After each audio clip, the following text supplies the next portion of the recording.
in a row after starting the season with 9 straight losses. Bradshaw's performance even bigger, Matt, because he has taken over that leadership role in the secondary after the team lost Andrew Sendejo, who is the program's second all-time leading tackler. He had ankle surgery a month ago. It's the Rice Owls and the Houston Cougars meeting for the 36th time in the battle for the Bayou Bucket. The Western Division title also on the line here tonight, and we're back with the opening kickoff in just a moment.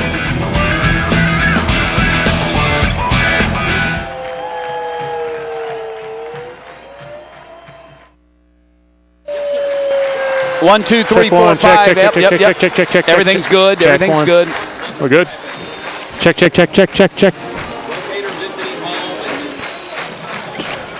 They're okay. I think we will have time. The band's still out there. Yeah.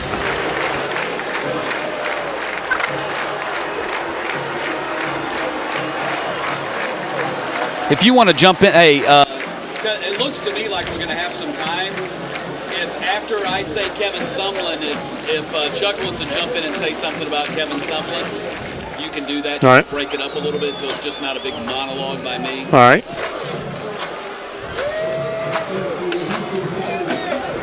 Because they're just now going out there for the toss.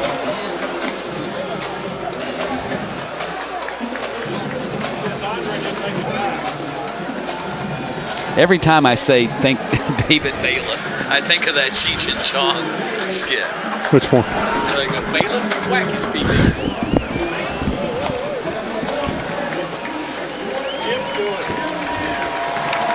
Bailiff, whack his. Remember that skit? Dave's not here, man. Open up, it's Dave. Dave's not here, man.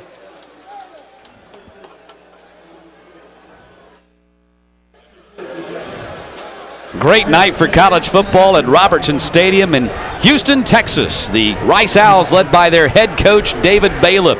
Since 2007, 15-21 his record, led them to a 10-3 mark last year, their first 10-win season since 1949 and their first bowl win since 1954. They beat Western Michigan in the Texas Bowl. That was their first win since beating Alabama in the Cotton Bowl.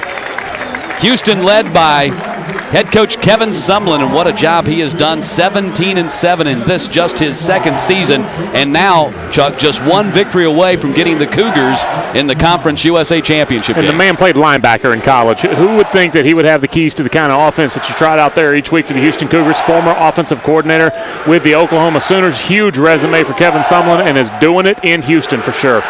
36 meeting between these two rivals dating back to 1971. It's currently 65 degrees. The winds at the southeast at 7 miles per hour. There is a slight 20% chance of rain.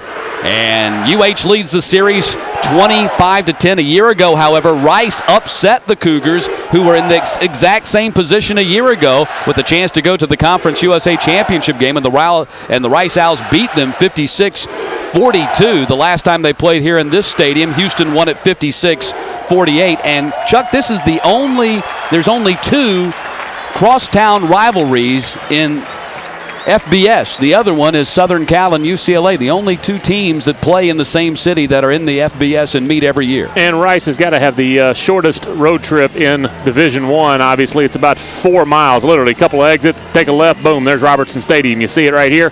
And so Rice makes the short trip, and they will have a chance to kick off and play defense first.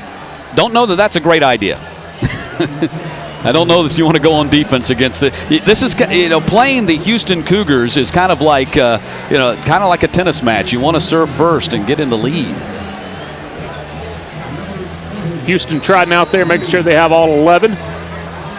Tyron Carrier standing deep. He's got 2 kick returns for touchdowns this season, 3 in his career. And he is flanked by Devin Mays, who also returned a kick this season. And Houston wins the toss. And first coaching decision of the night, what do you do with that? Obviously, someone wants the football. Tyron Carrier will take the ball at the 2-yard line, and we are underway. Carrier very dangerous. He might go! He's got one man to beat. Say goodbye to Tyron Carrier. 98 yards. The 4th career kickoff return for touchdown. And like the man he's going to be chasing in the record books, C.J. Spiller, who returned an opening kickoff against South Carolina today. That young man's going to have a chance to break the national record before his career is done. That's number 4 in his career. And he's only a sophomore. You see Carrier break it out about the 20-yard line, decides he wants to go down the far sideline, and then outruns the Owl pursuit. There was one man for Rice that had a chance for Carrier at about the 20. Interesting that Carrier breaks inside and then all the way to the sidelines. Touchdown, Houston. Hogan on for the PAT, and just 15 seconds into this ball game, the Houston Cougars have jumped on top, 7-0. You see Tyron Carrier, number 5 in the nation in all-purpose yards per game at 150. He just spiked that number a little bit with a 98-yard kickoff return for touchdown. And we talk about it every week. When you win the toss, it is literally the first coaching decision of the night. What do you do with it? It's an easy choice for Kevin Sumlin, but it turns out the best possible way it could for Houston. 7 points. Now watch this. Carrier ducks inside one Rice Owl, and then it's straight down the sideline. Easy to outrun the rest of the pursuit there. He really is going to have a great shot at obliterating C.J. Spiller's record. C.J. Spiller returned his 7th kickoff return for touchdown today for the Clemson Tigers.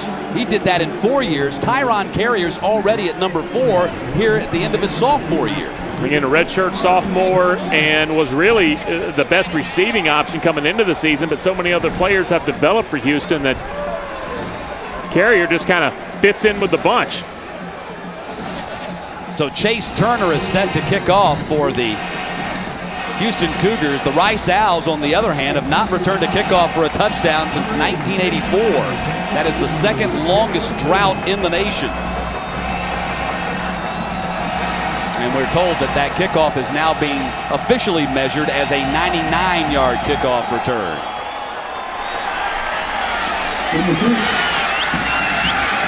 Shane Turner. And Shane Turner on the return up to the 26-yard line. The Rice Owls are happy to get Shane Turner back. He has missed a number of games, about half the season, with sickness. In the opening game here on CSS against UAB, he set a school record with 200 yards of kickoff returns against the Blazers, but he has missed about half the season. And will give Rice pretty good field position. The Owls will scrimmage on the 27-yard line to start their first offensive possession. 7-0. Houston hadn't even had an offensive possession yet, just the 99-yard kickoff return. And there's Nick Fanuzzi leading the offense.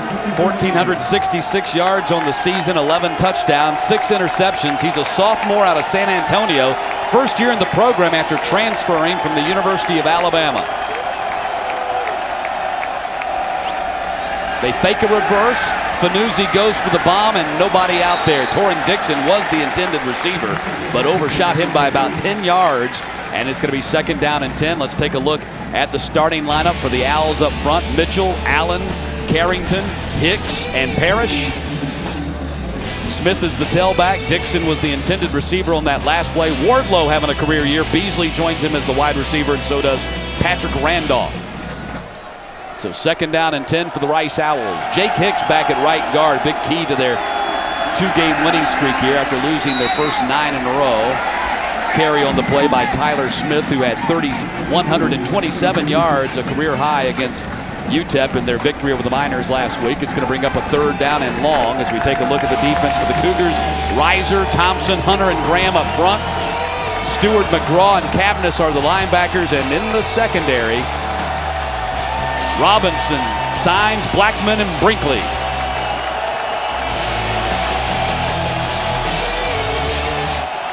Fanuzzi back to pass, guns it, and incomplete.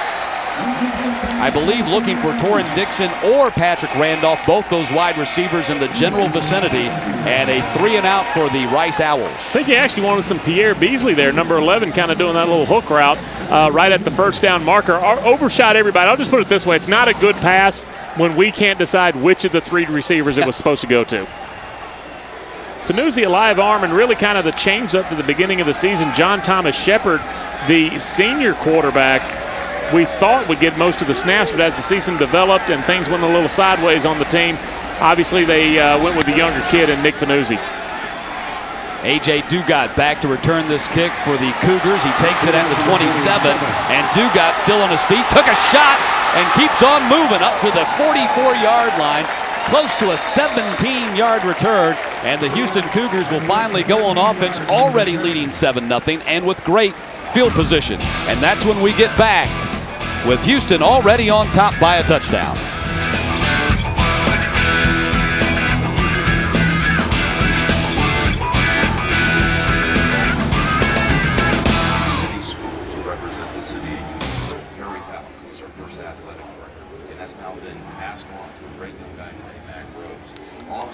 What? Now that baton Dugat has kept someone and they're ready to take it back to those days and beyond. Pronunciation guide says Dugat. Never losing sight of what the ultimate goal is. I've always been someone who identified what it was I wanted to do. I always wanted to be in these great events of American sport, covering all the championships, and I wanted to be there to tell the story. That goal never wavered. I mean, I came to school on the golf team, and I told Dave Williams, my golf coach, day one, that one day I wanted to work for CBS. He helped me stay focused on the goal, help support that. Thank you very much, Miguel. It's great to be part of the team here at CBS. I'm Jim Nance, and I'm the Pulse.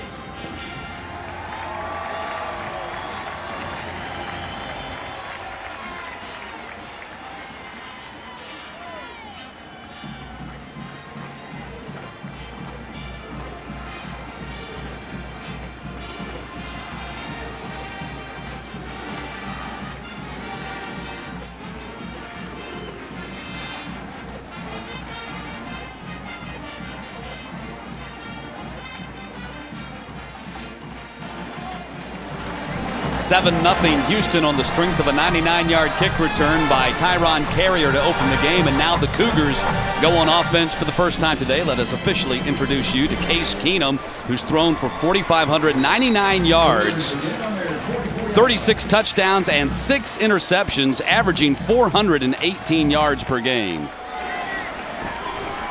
So 1st and 10. And Keenum back to pass, instead hands off to Sims. Sims with a gaping hole across the 50-yard line, down to the 46, and they'll move the sticks as we take a look at the Cougars on offense. Watts, Anderson, Barnett, Thompson, and Dean up front. In the backfield, Sims was the starter, not Bell. Edwards, Carrier, Cleveland, and Rodriguez, the wide receivers. Although it looks like Monroe has started in place of Cleveland again in this ball game. Pass is thrown complete to Sims down to the 43-yard line. Bell has been hurt since the UCF game. Did go through workouts and looked like he was healthy, but he does not start the game at the tailback position. And Cleveland was also hurt in that UCF game. And that play could have gone for bigger yardage. Tim Monroe and Chaz Rodriguez, the two receivers near side, who were supposed to block the two defensive backs. Well, they double-teamed one of the defensive backs, so obviously there was a Rice Owl that went unblocked. Handoff goes to Sims, and Sims gets inside the 40-yard line down to the 38, and that'll leave him a couple of yards short of the first down.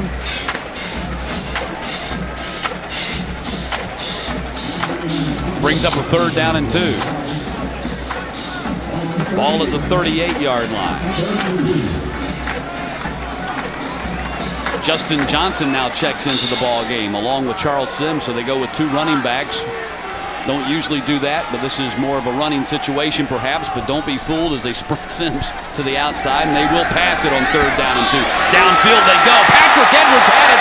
Ball out at the 18-yard line. They're going to rule that an incomplete. Really delivered the football downfield. Of course, there were 2 defensive backs in the area. The big hit and not able to hang on to the football. See Edwards, only 5'9", about 175, trying to come down with it. That is an incompletion. Kevin Sumlin doesn't even slow down. 4th and 2, that's not punting for Houston, that's going for it. Absolutely not. Ball at the 38-yard line, and the Cougars do go for it. They lead Conference USA 11 of 15 on their 4th down conversions. Keenum runs for it and gets the first down at the 31-yard line. Make it 12 out of 16 on 4th down conversions this season, Chuck. And that was one of the options there. Obviously, 4 receivers going into the pattern. is the first priority. But with Case Keenum, he is nifty. We've seen him in the 3 games we've done so far this year with Houston. He certainly has the ability to get a fresh set of downs for his offense with his legs. So 1st and 10 for the Cougars. Ball at the 31-yard line. They already lead 7-0. Sprint out to the right, throw across the middle. L.J. Castile with the grab, makes a man miss. Knocked out of bounds at about the 19-yard line. And L.J. Castile, who had a big game last week against Memphis with the first down grab. Azugwu, Lowry, Smith, and Solomon up front. Hill and Garman of the linebackers, and in the secondary, Jammer, Gaddis, Bradshaw, Garley, and Jones. Although Jones was a question mark at the start of the ball game, and I believe Xavier Webb is starting in his place at the safety position. They throw the long out to Castile near the sticks and out of bounds at the 11-yard line, just shy of the first down. That's a long pass. Yeah, he throws it from one hash all the way over the other side of the field. That's about a 40-yard pass across the field. And then you've got the 10, 12 yards downfield. So it's 2nd and 2 right now for the Cougars. Handoff on the delay to Sims. Sims jitterbug inside the 5 and a first down inside the 5, down close to the 4-yard line for Charles Sims. Charles Sims, what a find this freshman has been for Kevin Sumlin's team. Freshman out of Houston and Westbury High School, has rushed for now over 550 yards this season and a stout 5.5 yards per carry average. And has really picked up the slack with the injury to Bryce Bell, who was last year's Conference USA Offensive Freshman of the Year. Bell a little banged up, had a little bout of fumbleitis as well. No problem. Put in the freshman Sims. Yeah, Bell a year ago rushed for over 1,200 yards, the first freshman in Cougars history to rush for over 1,000 yards. Sims gets the rock, spin move, gets down close to the goal line, knocked sidelines as he approached the plane and was knocked down at the 1. Blocked almost perfectly, but what you didn't account for if you're Houston is Travis Bradshaw, the safety who we've already told you about, come flying up there. You can see right as the play starts, Justin Johnson getting a pretty good block on his man, but Bradshaw blows up the play. Keenum gets into the end zone. 10th play of the drive, Case Keenum takes it in for his 4th rushing touchdown of the season. In less than 5 minutes into this ball game, the Cougars have a 13-0 lead. One on special teams, one with a drive where, believe it or not, Rice played pretty good defense. We saw the huge hit downfield on Patrick Edwards. Also, it took a 4th down conversion, but the bottom line is Rice goes 3 and out. Houston gets the football, makes short order of that Owl defense. 13-0 with the PAT to follow. Matt Hogan puts it through. 14-0 Houston. And this is the worst fear for David Bailiff and his team. His team has run 3 offensive plays, and they banged themselves down by 2 touchdowns, and we haven't even played 5 minutes.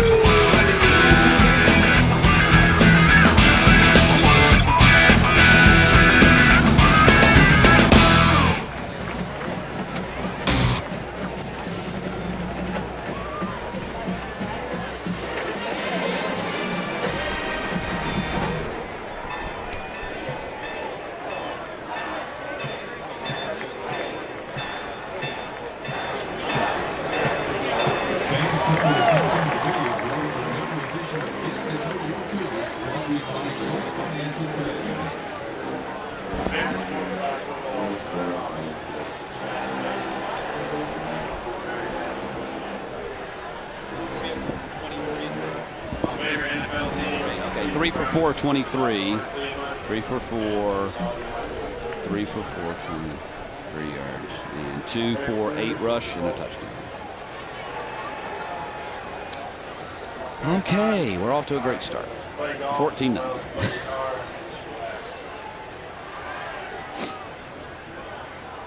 Okay. 10 plays, 56 yards. That was a long drive for them. 3:31.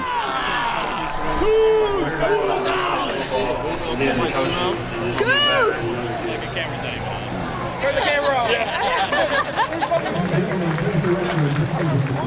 I want someone to say, when I graduate, I just want to give. I don't want to give back. I just want to give.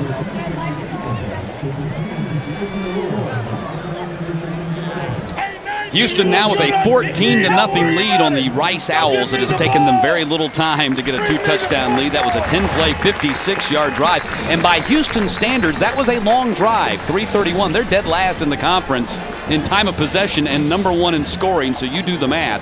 And David Bailiff's team, well, number 1, they got to find a way to stop them on defense. And number 2, they got to find some offense because they've run 3 plays from the line of scrimmage so far. If I'm Rice, I like the second half of that equation a little better because the Houston defense, it can be had a little bit, but you got to be aggressive.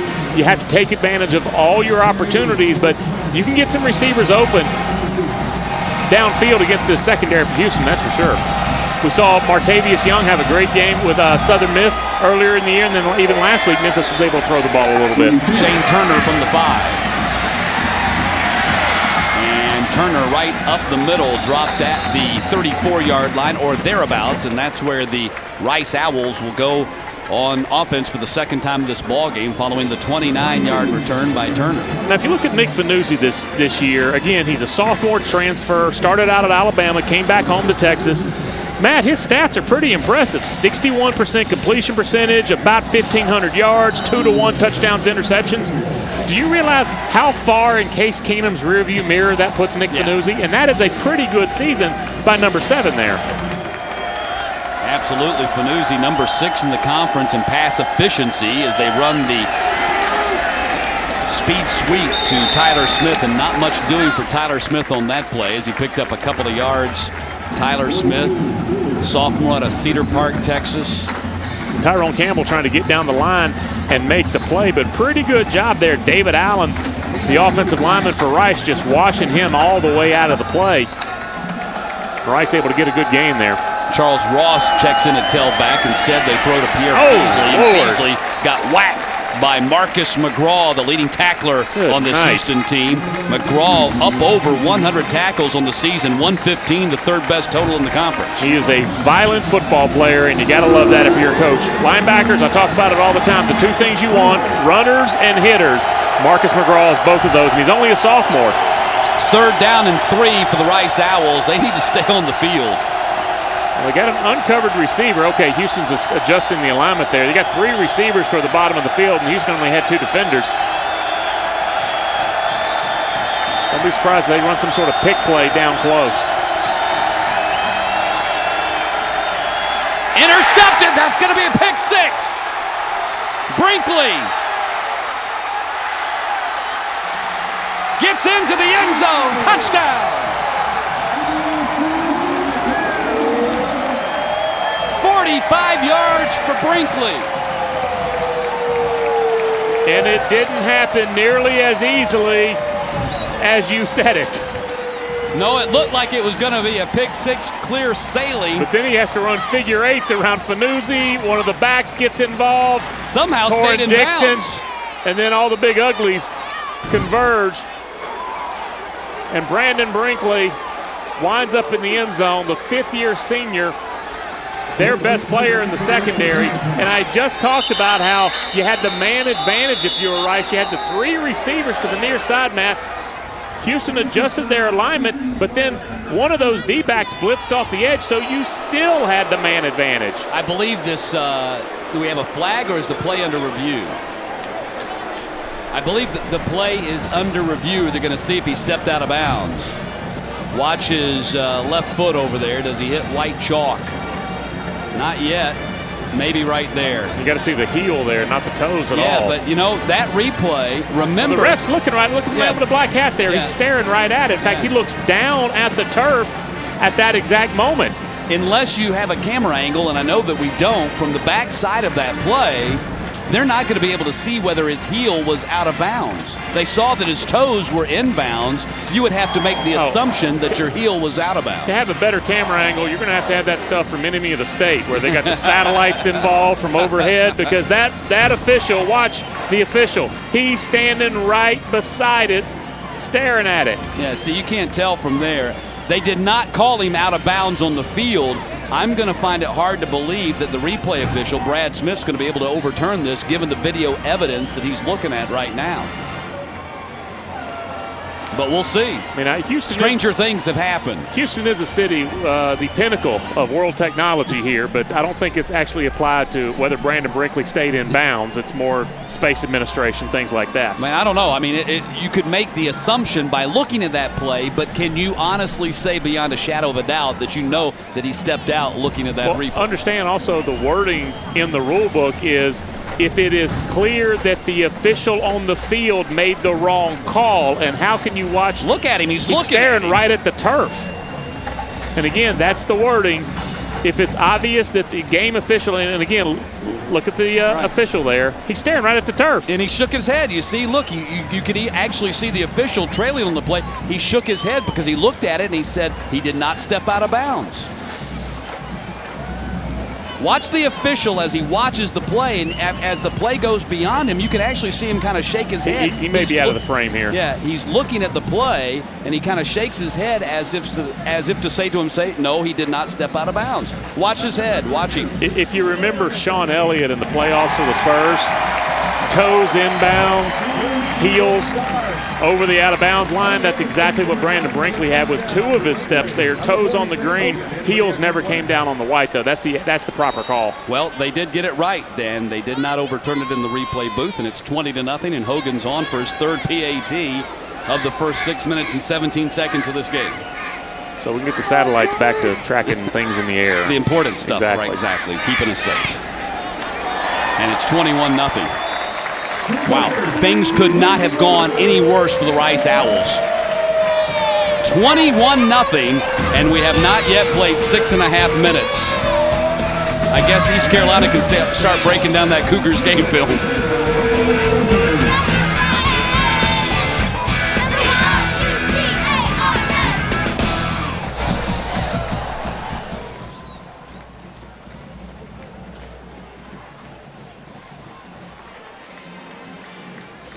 This is a scraping.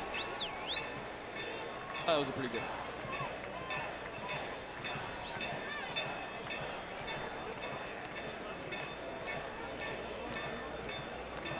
He won't stay in long enough. 42 so far.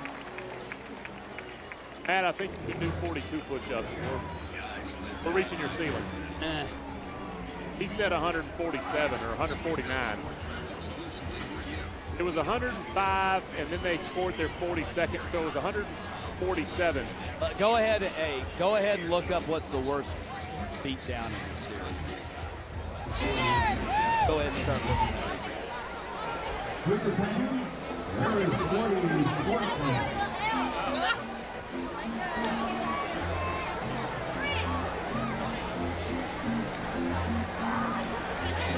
There he is in section 107. Congratulations, section 107. Go team. Your goal is section 103 haircut coupon courtesy of Sports Drink. With 45 Houston locations to serve you.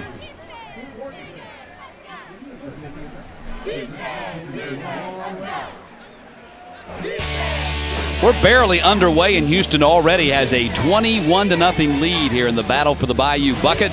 Don't miss Sports Night, weeknight 6 and 11 Eastern here on CSS on Monday night.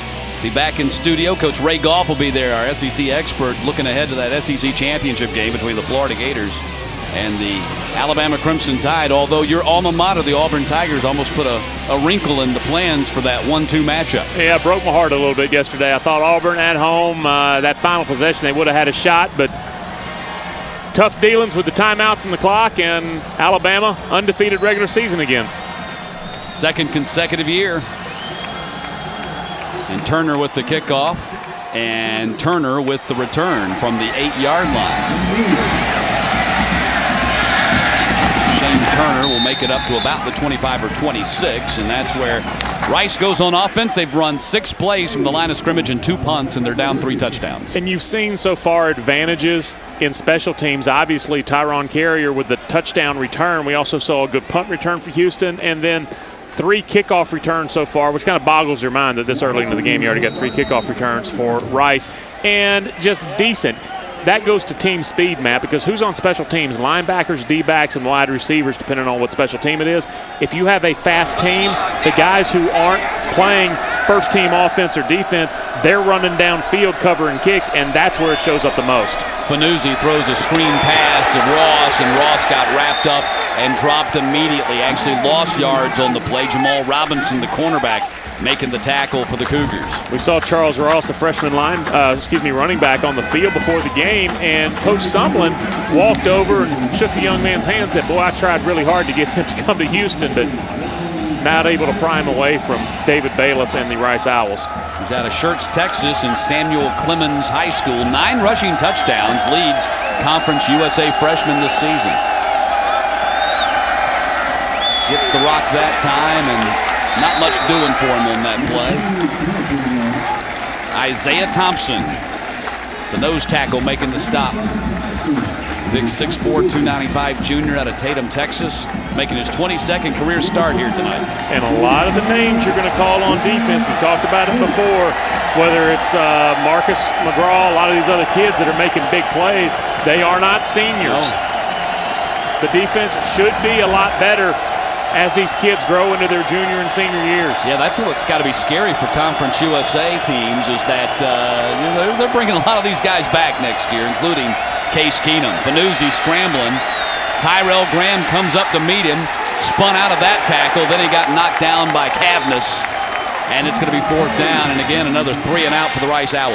Tyrell Graham, senior defensive end, comes up, doesn't make the tackle, but causes enough of a delay that the cavalry gets there, and Fanuzzi able to get about a yard or two on that, but not nearly enough for the first down. And you know, Matt, you laid it all out in the open about the Conference USA race right now in the West Division. Houston wins tonight, they're in the conference title game. Houston doesn't win, Southern Methodist goes. You know, June Jones is thinking, hey, Owls, give me a little something here. Give me a reason to stick around and watch the second half. I mean, his lazy boy didn't even get warm today, and he's thinking, I still get to watch the rest of this game, don't I? Kick goes out of bounds. Only if he's a masochist, perhaps, because Rice is in a deep hole right now, and it doesn't look like it's getting any better as the Houston Cougars trot the offense back out there again. Well, again, the easier part of the equation, I'll say easier, is attacking the Houston defense, because you do have some pieces. Torrin Dixon, wide receiver for Rice. We've seen Nick Fanuzzi how he has developed this season. You mentioned the 9 touchdowns by a freshman running back.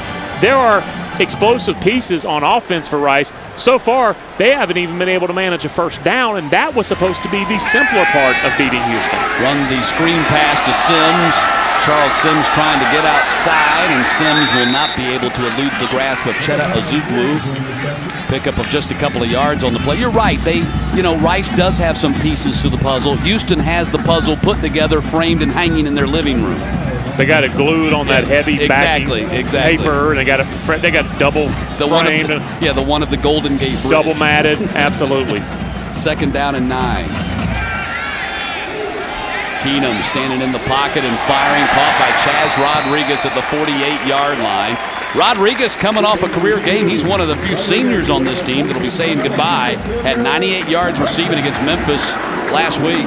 And Matt, I'll promise you, if you let Case Keenum drop into the pocket, study for a couple of finals, and then throw the football downfield like we just saw, it will be a very long night for Rice. You've got to figure out some way to speed up that decision. Patrick Edwards making the grab and dancing out of bounds for the Cougars. You're right. Chuck Driesbach, who is the defensive coordinator for the Rice Owls, said, look, we don't go into this game thinking we're going to sack Case Keenum. Anybody who goes into a ball game saying our goal is to get Case Keenum and get a quarterback sack, you're just fooling yourself. Well, he takes a relatively short drop with the ball, and he gets rid of it so quickly when he has to. See that? The one-step drop. Monroe with the grab, and Monroe inside the 35-yard line down to the 34. So if you've got a guy operating out of the shotgun, he already starts the play 4 or 5 yards away from your defensive line. He'll take a 1 or 3-step drop, and he's got a quick release. You're not going to sack him. And Monroe is hobbled and dances off the field. Keenum, man wide open, Sims down to close to the 10-yard line. Had he been able to keep his feet, it would have been 6. Now, that was an interesting formation because Houston lined up a bigger receiver actually on the line of scrimmage. Most teams call it a tight end. But you saw a freshman out there, Tyler Chambers, And you don't see that very often. Now you got two of them on the field. Yeah, Fendi Unabon is the other tight end out there right now. Justin Johnson gets to carry that time. And Justin Johnson picks up just a couple of yards. So this makes the second straight game. We have not seen Bryce Bell and we have not seen James Cleveland. Again, their injuries, they did work out in the pregame warm-ups. We watched them. Saw them out there on the field. We were down before kickoff. And I'm telling you something right now, and I didn't think it was going to happen 11 minutes into the game. But some of these other formations featuring the tight end. That ball is thrown complete, and Kier Johnson made the grab, and Bryce Bell, as you just spoke, he's out there on the field now, and he was out there in pass protection. A tight end, maybe two tight ends. Don't think that Kevin Sumlin isn't already thinking ahead to next week's game and giving Skip Holtz and that staff of the East Carolina Pirates as much on film as possible. It's only got to be a play or two, but if you run a formation or a particular set on offense, your opponent the next week does have to prepare for it. Sims with the handoff, and Sims gets down to the 5-yard line. Did not pick up the first down. And it's going to be 4th down and a long 1, short 2. They're going to bring Hogan on for the field goal. Now again, that's not the kind of thing that usually happens with 4 minutes left in the first quarter. But it's 21-0. You're in position to tack on a few more points now. I promise you at some point in this game, and we may have already reached, Kevin Sumlin's thinking, what can I put on film just to kind of show that coaching staff at East Carolina for next week's Conference USA title game? Would never admit to that. Of course not. Ball will be put down at the 13-yard line. 23-yard kick by Matt Hogan, who won the job in the middle of the season and is 9 of 9 since. That will be officially a 22-yard field goal. He's now 10 of 10 on the season, and it's 24-0.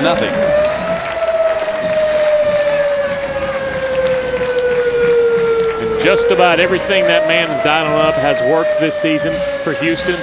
The disappointing loss in El Paso following the huge win at home against Texas Tech, and then later on in the season a little bit of a letdown in another conference game. Of course, that was 2 weeks ago in Orlando against UCF.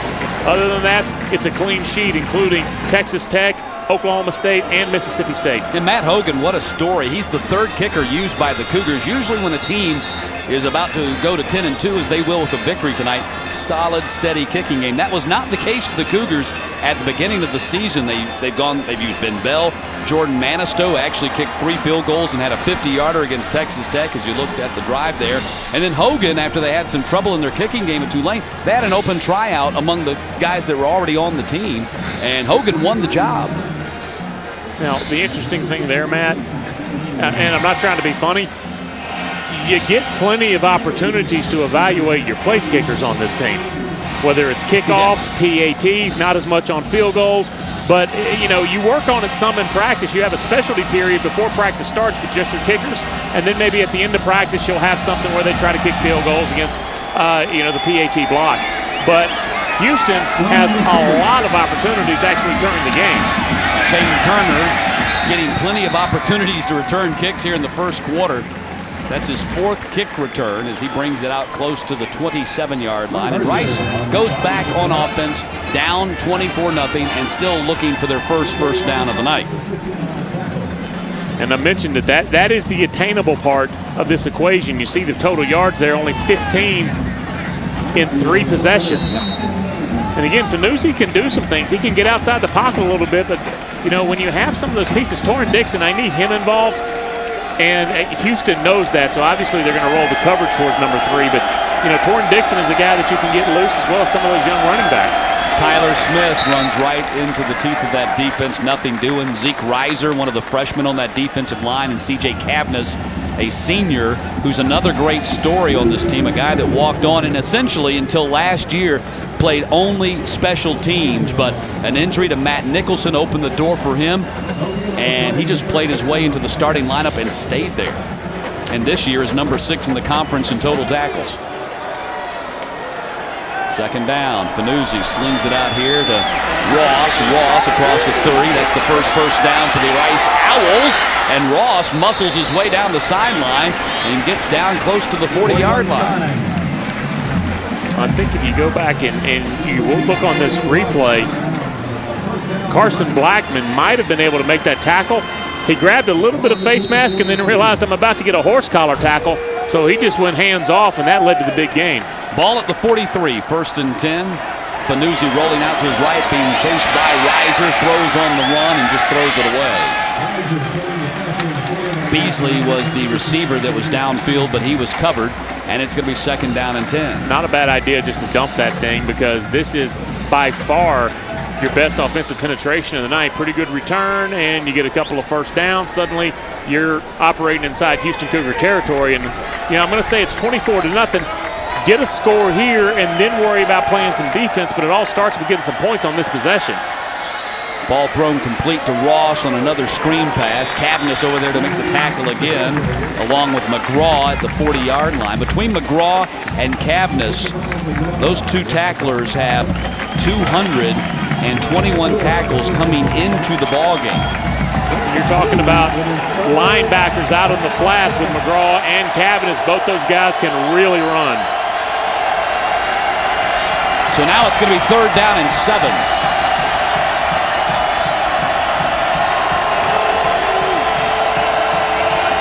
Rice 11th in the conference in 3rd down conversions. Movement, and Rice will have to work 5 yards further back.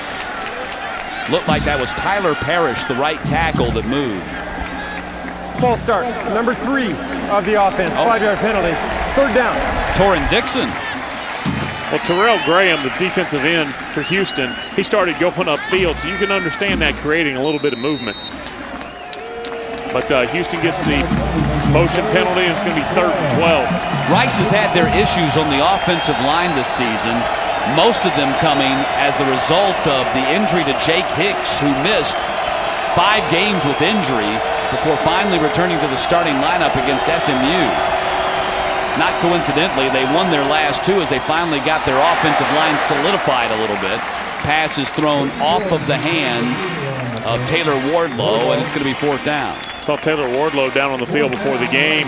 And remember, we've done a couple of Rice games already this year. The opener at UAB, and then we had them about 2 weeks, 3 weeks after that when they took on Vanderbilt at home. And Wardlow's a good-looking ball player down there. You could see Nick Fanuzzi there, his arm strength as well, a little too strong on that play. But again, some of these younger players that should grow into bigger roles for Rice. Rutledge punts. Dugat calls fair catch, makes it at the 11-yard line, and that's where Houston will go back on offense with 1:13 to play in the quarter after a 34-yard kick. But the Houston Cougars close to putting this first quarter behind them, putting them 3 quarters away from a Conference USA championship game. They played for the Conference USA championship and won it in 2006 when they beat Southern Miss here on this field.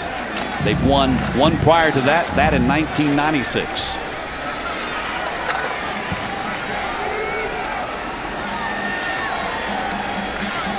Sims goes in motion, leaving an empty backfield for Case Keenum.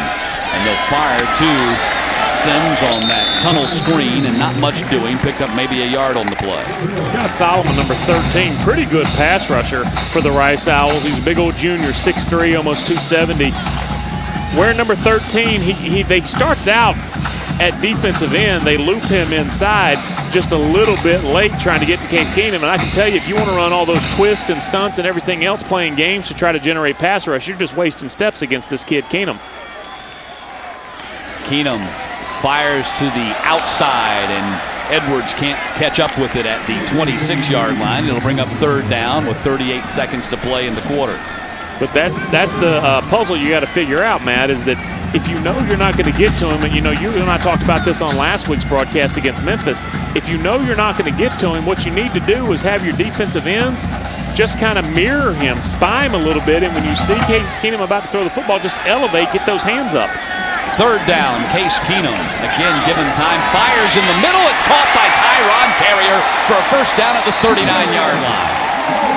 Tyron Carrier, sophomore out of Houston and Worthing High School. You know, he said that this game was really big for him because he hasn't been able to walk through Rice Village since last year when they lost to Rice. Well, he's going to get a chance to walk through Rice Village tonight, I think. And again, that pass was about 18 yards downfield, 20 yards downfield. and that is a huge pass for Houston. Most of these are going to be 8 to 10 yard variety, and then let the receiver run. Keenum going for the home run, got a man out there by himself, and it's caught, unable to stay in bounds. Kiera Johnson, or he would have had 6. Blown coverage. A wide receiver running free. When a wide receiver is that open, it's not because he got a clean release or he beat somebody on a go route. It's because there's a defensive back that was not where he's supposed to be, and that was the case there. 44 yards on the play, 1st and 10 from the 17. Likely the final play of the quarter. They might not choose to run one here, and they're going to let the clock run out. And that is the end of the first quarter, and what a productive quarter it was for the Houston Cougars, needing a victory to clinch the Western Division Championship. They come out swinging. 24 points. It all started on the 98-yard kickoff return by Tyron Carrier.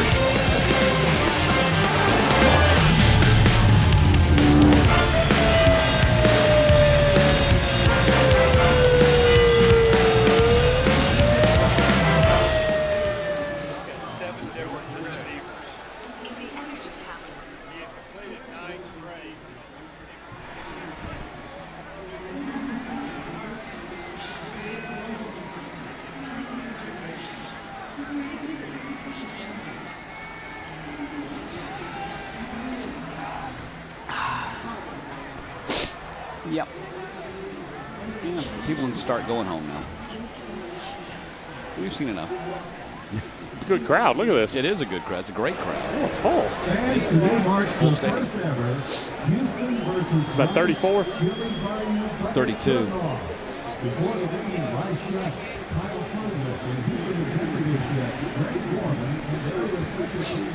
I saw when I was coming in, I kind of stopped at the ticket booth. The most expensive seat in here was $60 for lower level, like between the goal lines there. You'd be sitting on the 40-yard line, 20 rows up for $60. Yeah. That is an affordable ticket. They said that all the end zone and the upper level seats, the cheapest ones, like $12, all those are gone. Those were sold. Yeah. But they still had some left for the other areas.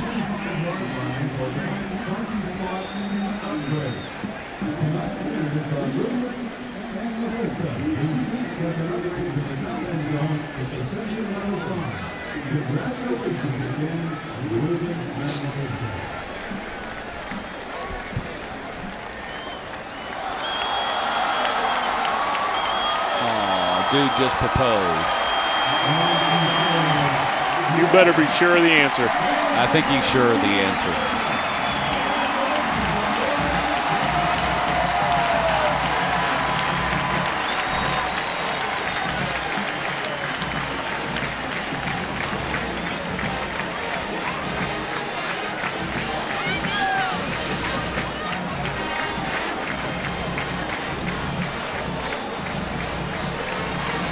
What were they doing? What were they down there to begin with? They faked the contest.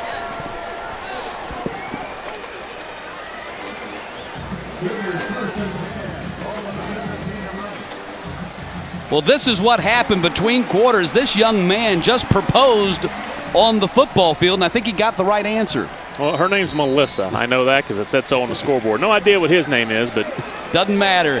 But they're getting married, folks. 1st and 10, ball at the 17 as we start the second quarter. Pass is thrown complete to E.J. Smith, and E.J. Smith dances down to the 10-yard line, picked up about 7 yards on the play. Case Keenum this week named finalist for the Davey O'Brien Award, which goes to the nation's top quarterback. The other two candidates, other two finalists, Tim Tebow and Colt McCoy. Pretty good company for the young man. Sprinting, Keenum throwing, complete, 1st down for the Cougars. Ball gets in there to Chaz Rodriguez.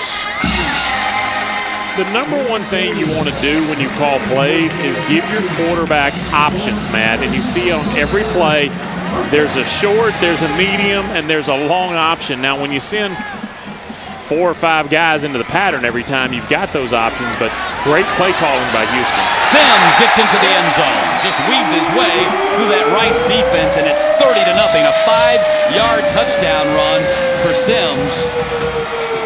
And Sims scores the touchdown. Sims now with 9 touchdowns on the season, 8 of them on the ground. And Houston, as impressive as they have been so far this season, I don't know that they've had it cranked up as well as they do tonight at home against Rice. This is about as impressive as we've seen them. 31-0 on the 5-yard touchdown run by Sims and less than a minute into the second quarter. That's right, it's 31-0.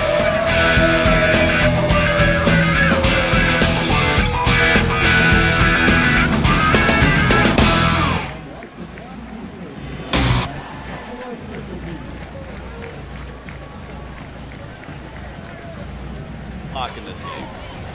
You know, Anthony, if this was in Georgia high school, they'd run the clock. That's a mercy. They'd have the mercy rule. All right, how many push-ups we got for that Cougar?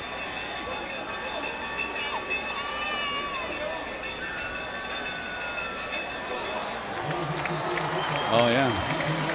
You're right.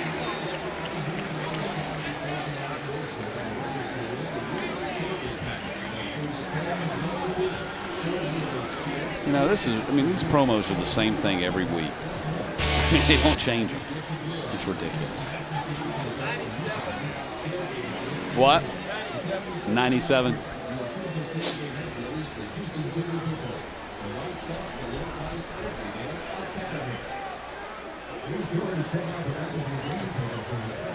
You got a Tech Georgia score over there? What's Georgia Tech in Georgia?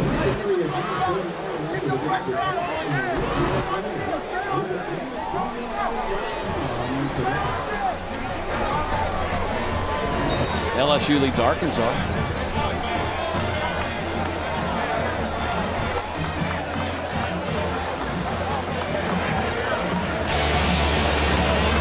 Houston with a 31-0 lead on the Rice Owls. CSS-sports.com is back with everything you need to know for football and basketball, from schedules of upcoming games to scores and more. You can find it at CSS-sports.com.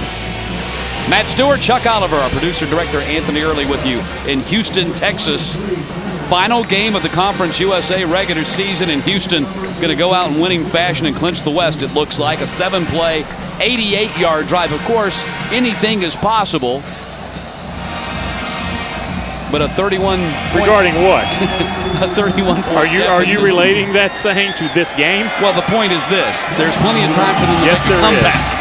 Shane Turner on the return doesn't make it back to the 20. Tim Mercer making the tackle. Special teams whirling dervish. He had 6 tackles on special teams alone last week against Memphis. We were talking to Coach Sumlin earlier in the week. He pointed out Tim Mercer, a 5th-year senior who does not play a lot. We've already mentioned all the underclassmen that get on the field for Houston with those first and second teams. And so you get a guy like Mercer who is a senior saying, you know what, I'm on special teams, that's what I do, and taking a lot of pride in it. They take a lot of pride in their special teams. We've already talked about their kick returns. They've got 4 of those for touchdowns this year. They've had 11 block kicks in Kevin Sumlin's 2 seasons as head coach. Fanuzzi throws complete to the tight end, Luke Wilson. And Luke Wilson, with 2 L's because he's from Canada, gets it up to the 26-yard line. Good job of Wilson there. He's the inside receiver. There are 3 split left. Simple route, Matt. The 2 outside receivers just go down the field, kind of run the coverage off. Wilson comes underneath, and that's pitch and catch. Pretty good gain there. 8 yards on first down. Second down coming up for the Owls. Hand off to Ross. Ross, good-looking running back, and Ross down the sideline. Charles Ross with a man to beat, and McGraw finally tackled him and saved him from going the distance. And now you see why Kevin Sumlin sought this young man out on the field before the game and said, I tried hard to get you. Got Marcus McGraw making a tackle. He's a linebacker, making a tackle 50 yards downfield. That's a 48-yard run for Charles Ross. Running down the tailback. Great job there, but a quick hitter with Ross, and he hit the hole. Give that kid credit. Didn't dance, didn't try to bounce anything outside. Saw the hole, ran to daylight. Tyler Smith with the carry that time for the Owls. Picked up a couple of yards. Rice dead last in the conference in rushing yards per game, under 100 yards rushing per game on average, 97.1. Part of that is by design. It's the offense they run, but Matt, they've been behind in all of their games this year, so it's been a lot of catch-up.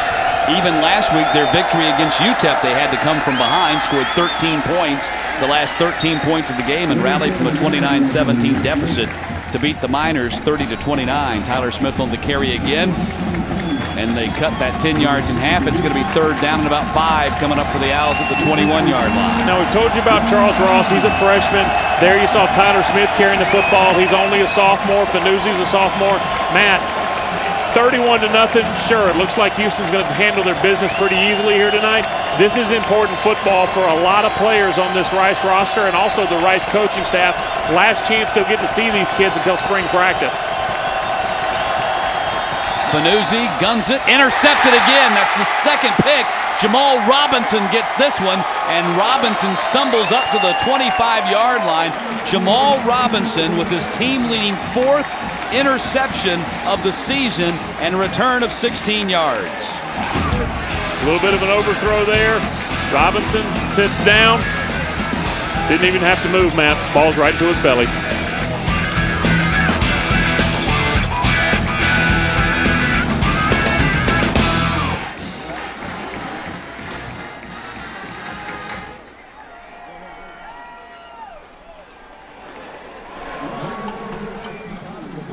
Okay.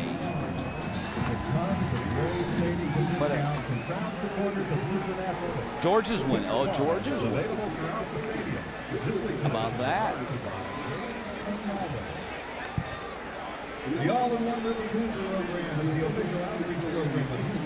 You can buy beer here? Buy beer here? I saw some guy walking up the aisle with a big monster Budweiser. It's Texas. All right. Texas.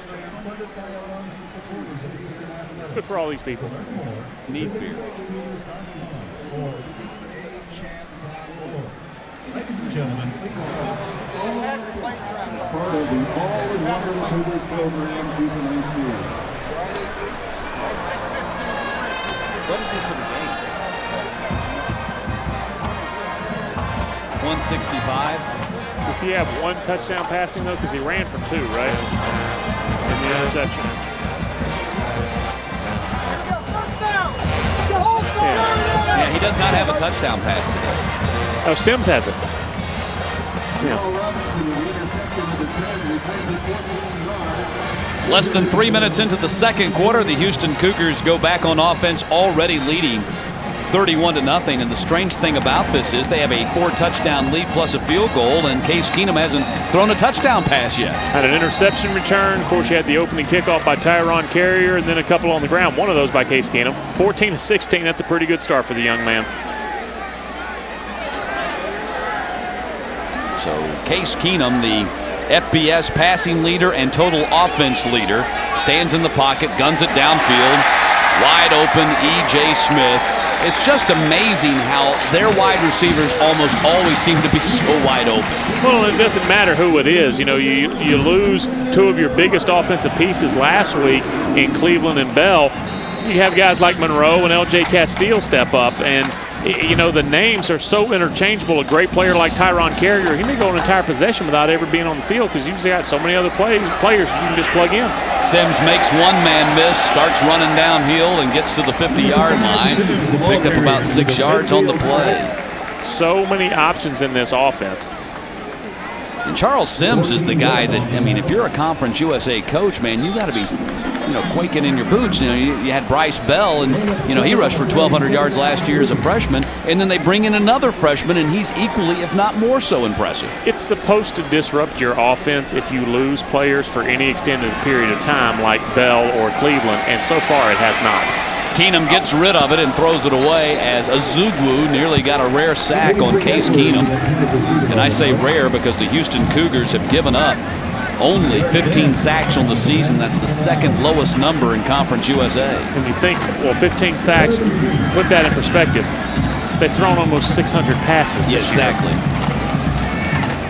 Third down and 3. Well, Rice looks like they're bringing the heat on this play. Keenum, first down to Tyron Carrier. Carrier down to the 41-yard line. Their whole offense is about getting matchups and getting their wide receivers in space so the defense has to make an open field tackle. That's what it's all about. It's about matchups. It's really almost like a basketball fast break. 1st and 10 at the 41.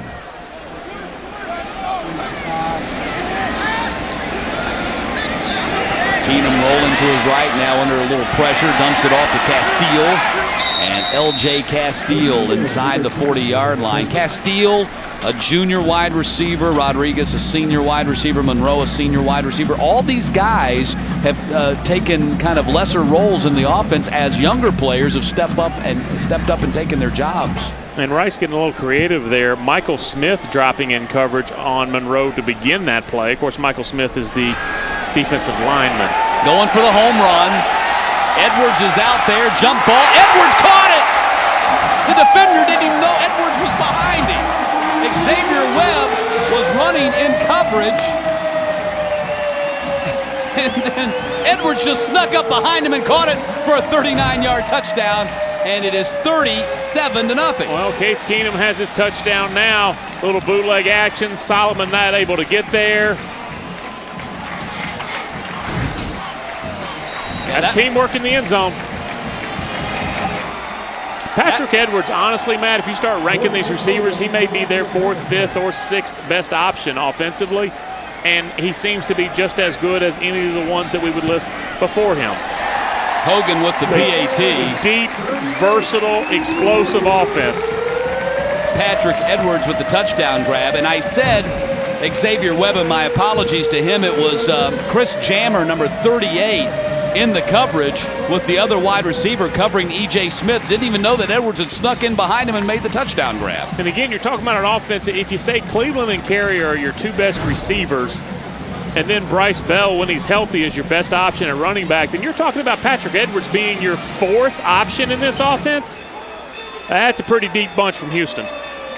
Patrick Edwards, who has come back from a horrific broken leg a year ago in the Marshall game. That is his 5th touchdown grab. He came into the contest with 70 catches, the 5th highest total in Conference USA, and averaging 80 yards per game, the 6th highest total. And he's not even their number 1 receiver. And besides June Jones, the SMU coach, who was really hoping for a Rice victory tonight, the only person I feel sorry for is that poor Cougar mascot. He's got to do push-ups after every score. And it's a cumulative thing. It's not just, score a touchdown, do 7 push-ups. Score a touchdown, do the total number of points your team has scored at that point. 135 push-ups so far tonight. Better be in shape. I can do that. You couldn't do 135 push-ups. Chase Turner, legs are going to be sore before the first half is over. He's returned so many kicks, and he gets down to up across the 20 to the 23 and goes down about the 25-yard line, and Rice goes back on offense, and now Turner comes up limping, and he had missed action being sick and then hurt his ankle, and he may have hurt that ankle again. We go back to this offense of Houston and just how deep and versatile, and really, it gives you kind of that safety net against injuries, but also new quarterback now checking in, Ryan Lewis. Ryan Lewis, a lefty freshman out of Baton Rouge, who we saw against Vanderbilt. And Lewis actually missed a lot of time following that Vanderbilt game. He got hammered by the Commodores at the end of that ball game. But a good-looking young quarterback. You and I were talking about him before the game. Tyler Smith on the carry. Gets it up for a first down at the 34.5-yard line. Ryan Lewis, 6'3", 205 freshman out of Catholic High School in Baton Rouge. So Fanuzzi, after throwing 2 interceptions, one that was a pick 6, gets the hook here in this ball game in the second quarter with his team down 38-0. And again, Ryan Lewis actually had some success in that Vanderbilt game. The ship was underwater by the time he really, got in the game, but let him downfield and had a good game against the Commodores. Well, they make it easy on him on his first 2 snaps. He hands the ball off to Tyler Smith, and Smith gets up to the 39-yard line. Pick up a 5 on the play. What I was talking about before the possession began was, when you do have injuries and you're that deep, sure, you can cover them up. But even in a situation where going into a conference title game next week, Maybe Cleveland could have played tonight. I'm sure Bell could have. We saw them both on the field before the game, but you're thinking, I have other pieces that I should be okay with. Why don't I give them just one more week off? Lewis fires complete to Tyler Smith, and he got knocked down immediately by Brandon Brinkley at the 40-yard line. Brinkley's already got a pick 6 in this ball game, makes a big stop on 3rd down, and now it's 4th down for the Owls. And as a young quarterback is wont to do, locks into a receiver, and a veteran like Brinkley able to read that easily. Jump the gun, it's 3rd down. 3rd down and 4 coming up at the 40-yard line. Brinkley, the 5th-year senior cornerback, it's not a fair matchup when you throw a freshman quarterback out there. And Brinkley able to read him so easily, and that's how Brinkley was able to jump the route the way he did. Lewis has completed 39% of his passes, goes up top, and that's another interception for the Cougars. And Jamal Robinson has his team-leading 5th pick and his 2nd of the ball game. And what a story Jamal Robinson is for this Houston Cougars team. He was working on the scout team, and they really didn't even know who he was until he started making plays in practice, and here as a senior has earned a starting job. Ball underthrown. I need Patrick Randolph to play a little bit more defensive back for me. And that's before the ball gets intercepted. And I'm not just talking about making a tackle. Get up there, knock that thing away. It was underthrown, and that's something you got to work out in practice with the freshman quarterback. But once you realize that's the case, if you're the wide receiver, you got to get back and make a play just to retain possession. Keenum hands off to Sims, and Sims picks up about 5 yards up to the 46. Willie Garley, number 32, comes screaming down the line of scrimmage there. Pretty good job. Houston had sent someone across the formation to try and kick out Garley. Not able to get the block done, though, and number 32 making the play. 2nd down and 4. Keenum being chased, backing up and throwing incomplete. Just had to get rid of that thing. Wow, they got a hit on him. Azugwu knocked down Keenum well after the play was over, and the referee was looking right at it. Terry Layden didn't throw a flag. Well, it was the referee, the man with the white hat's right back there watching this play. There are times, Matt, when a late hit comes so long after the play that the ref isn't looking anymore. Not the case there. So now it's 3rd down and 4.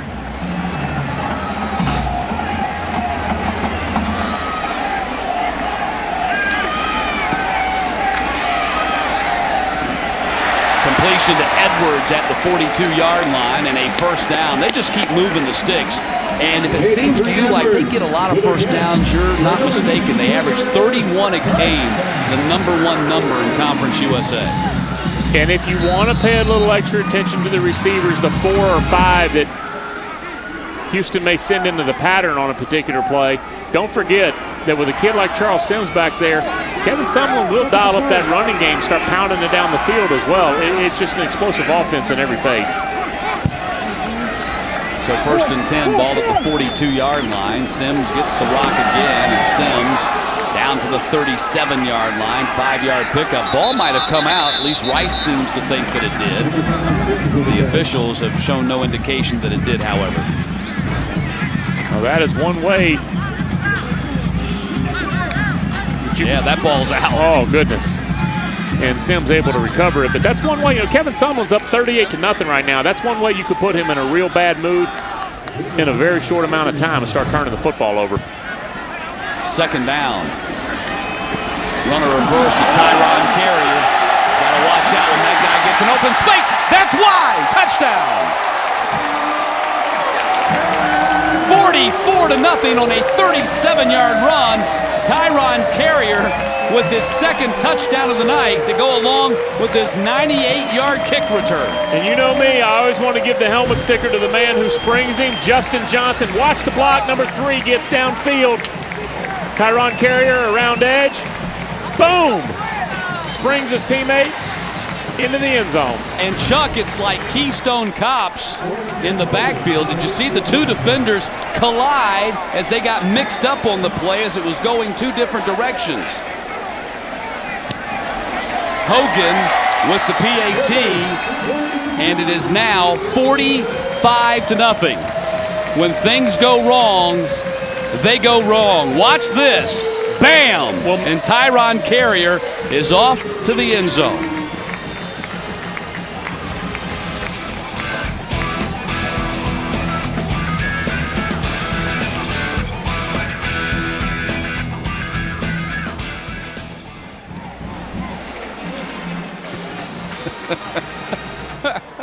This is. Oh, God. Good numbers guy. Holy gosh. Jesus. Those guys. Look at Bailiff over there. Come on, guys. Come on. Don't get down. I've never been involved in a game like this. Decatur Chiefs. I mean, as a coach or a player,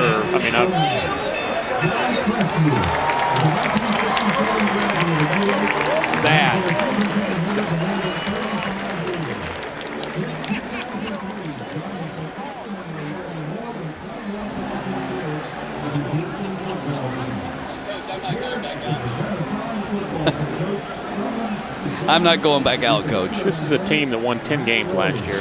No, it's not. It's the difference.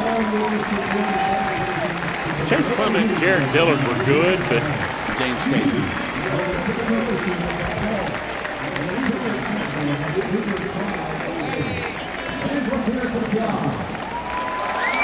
it can't be easy. Wearing that outfit.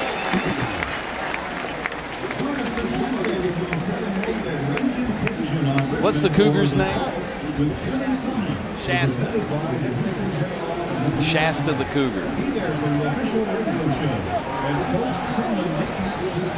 There's the Houston Cougars mascot, Shasta, doing some pseudo push-ups as the Houston Cougars now have a 45-0 lead. You got to give him a break. He's up to 180 push-ups to a quarter and a half of football. You have to give him a break. He's named after a 1970s cola. It's affordable.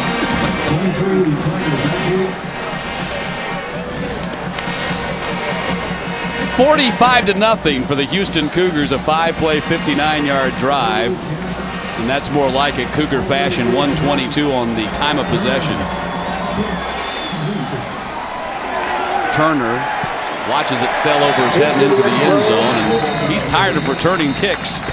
He's going to just let it bring out to the 20-yard line. We're starting to wonder, what kind of defenses do you think Skip Holt's going to be able to dial up to stop this bunch? They're working on that right now, I'm pretty sure. You know, you can't pop in the UTEP tape because that was just a night when you had a great quarterback, Trevor Vidido, kind of go crazy, and it was an emotional letdown after the huge Texas Tech win. Maybe the tape with George O'Leary and UCF from a couple of weekends ago where they were able to take down the Houston offense, and we say limit them to the mid-30s, which is a heck of an accomplishment. Held them to 32. Knights won at 37-32. Knights won today, beat UAB as Ross runs out of bounds, was chased out over there by Nick Sines, the safety. So UAB just missed out on a chance to be bowl eligible. They finish at 5-7, and George O'Leary's team finishes second in that Eastern Division. And with, I believe, 6 different bowl ties to Conference USA. They'll go bowling. Plenty to go around. Second down. Ryan Lewis, the backup quarterback in there. He goes down. Quarterback sack. Isaiah Thompson, I believe, is the one. No, it's not Isaiah. It's Bebahani. Amin Bebahani, number 93, not 97. Similar body types. Let's put it that way.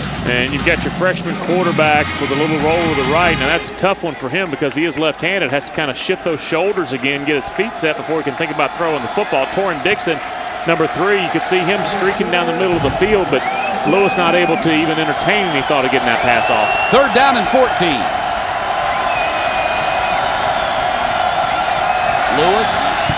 Ball is nearly intercepted by McGraw. That was nearly another pick 6. McGraw as active as any linebacker you and I have seen in Conference USA this year, and there are some good ones. We've seen him make a tackle 50 yards downfield. We now see him penetrating into the backfield.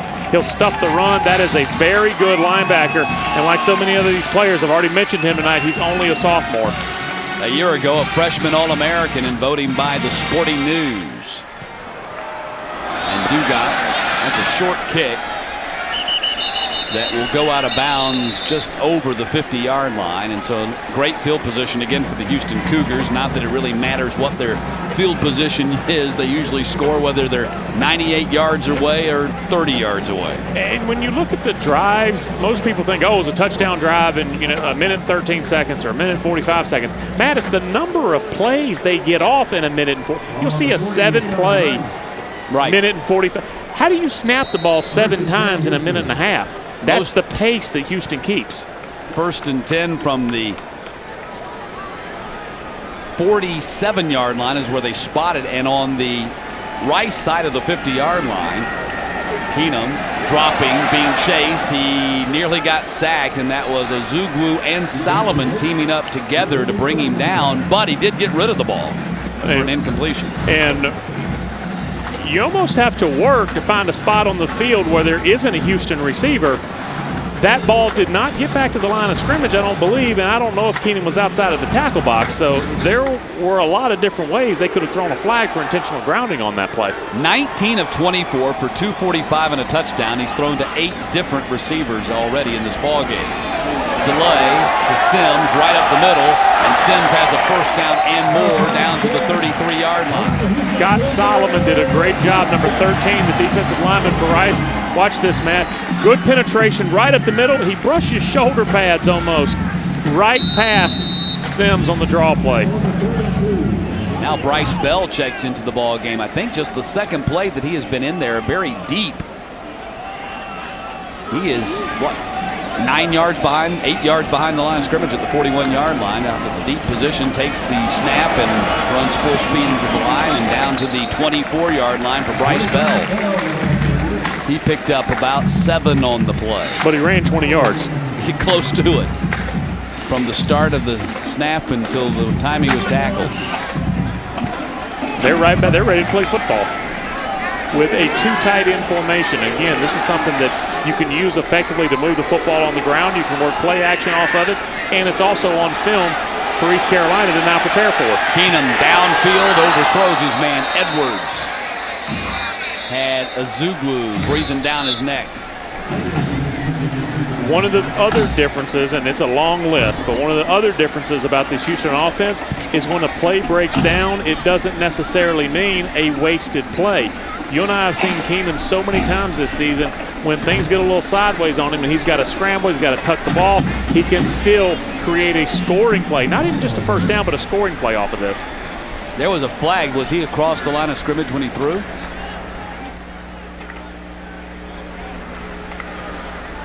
Holding. Nope. Number 44 of the offense. This is a 10-yard penalty, and second down will be repeated.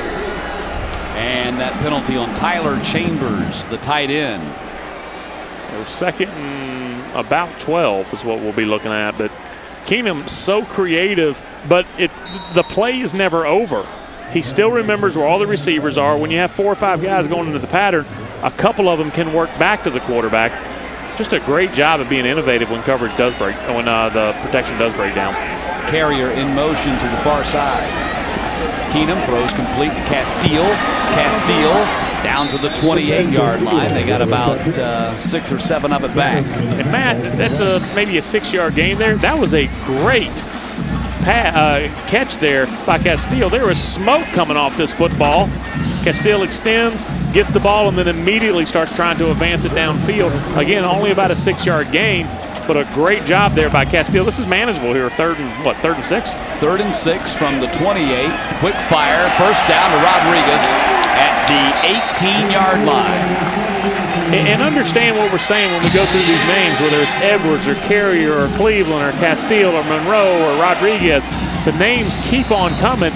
You don't throw for 5,000 yards without your receivers doing a pretty good job as well. Keenum scrambling around back there now. Nowhere to throw it to, and he'll get rid of it and throw it near the first row of the seats over there. And Keenum ended up down on the grass. So they're starting to get a little bit of pressure on Case Keenum and make him scramble around a little bit. Well, you think at 45-0, they got their bearings now? Yeah. They got it figured out. He's got 3 500-yard passing games this season, threw for a career-high 559 4 weeks ago right here on CSS against Southern Miss. and maybe would have broken David Klingler's record of 7-16 had they kept him in the ball game last week against Memphis. He threw for 405 in a little more than 2 quarters. Sims right up the middle. No one makes a tackle. Touchdown. Sims scores again.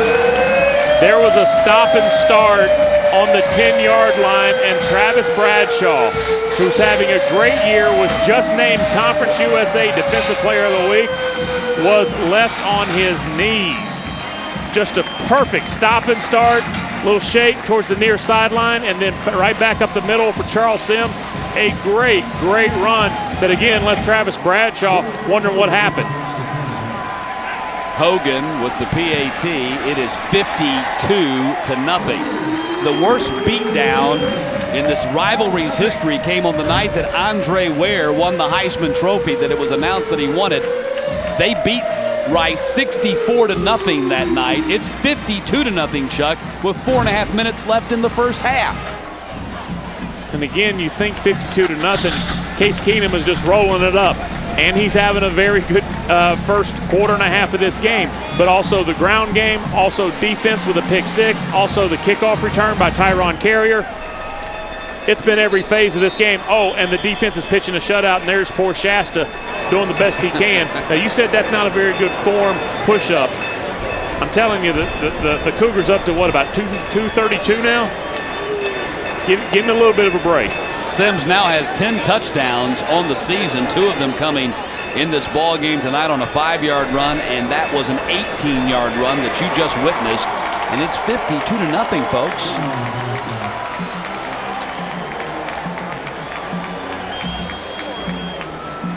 And Manisto's going to get the kickoff now. They decided they needed to save their punter, Chase Turner's leg. He's going to end up having a hip flexor if he keeps kicking off, so they're going to let Manisto kick off here. Well, I don't think he'll get a lot of action punting tonight. No. You got to wonder when the reserves come in. I mean, it's 52-0, and only because you've got a Conference USA game coming up, a championship game next Saturday.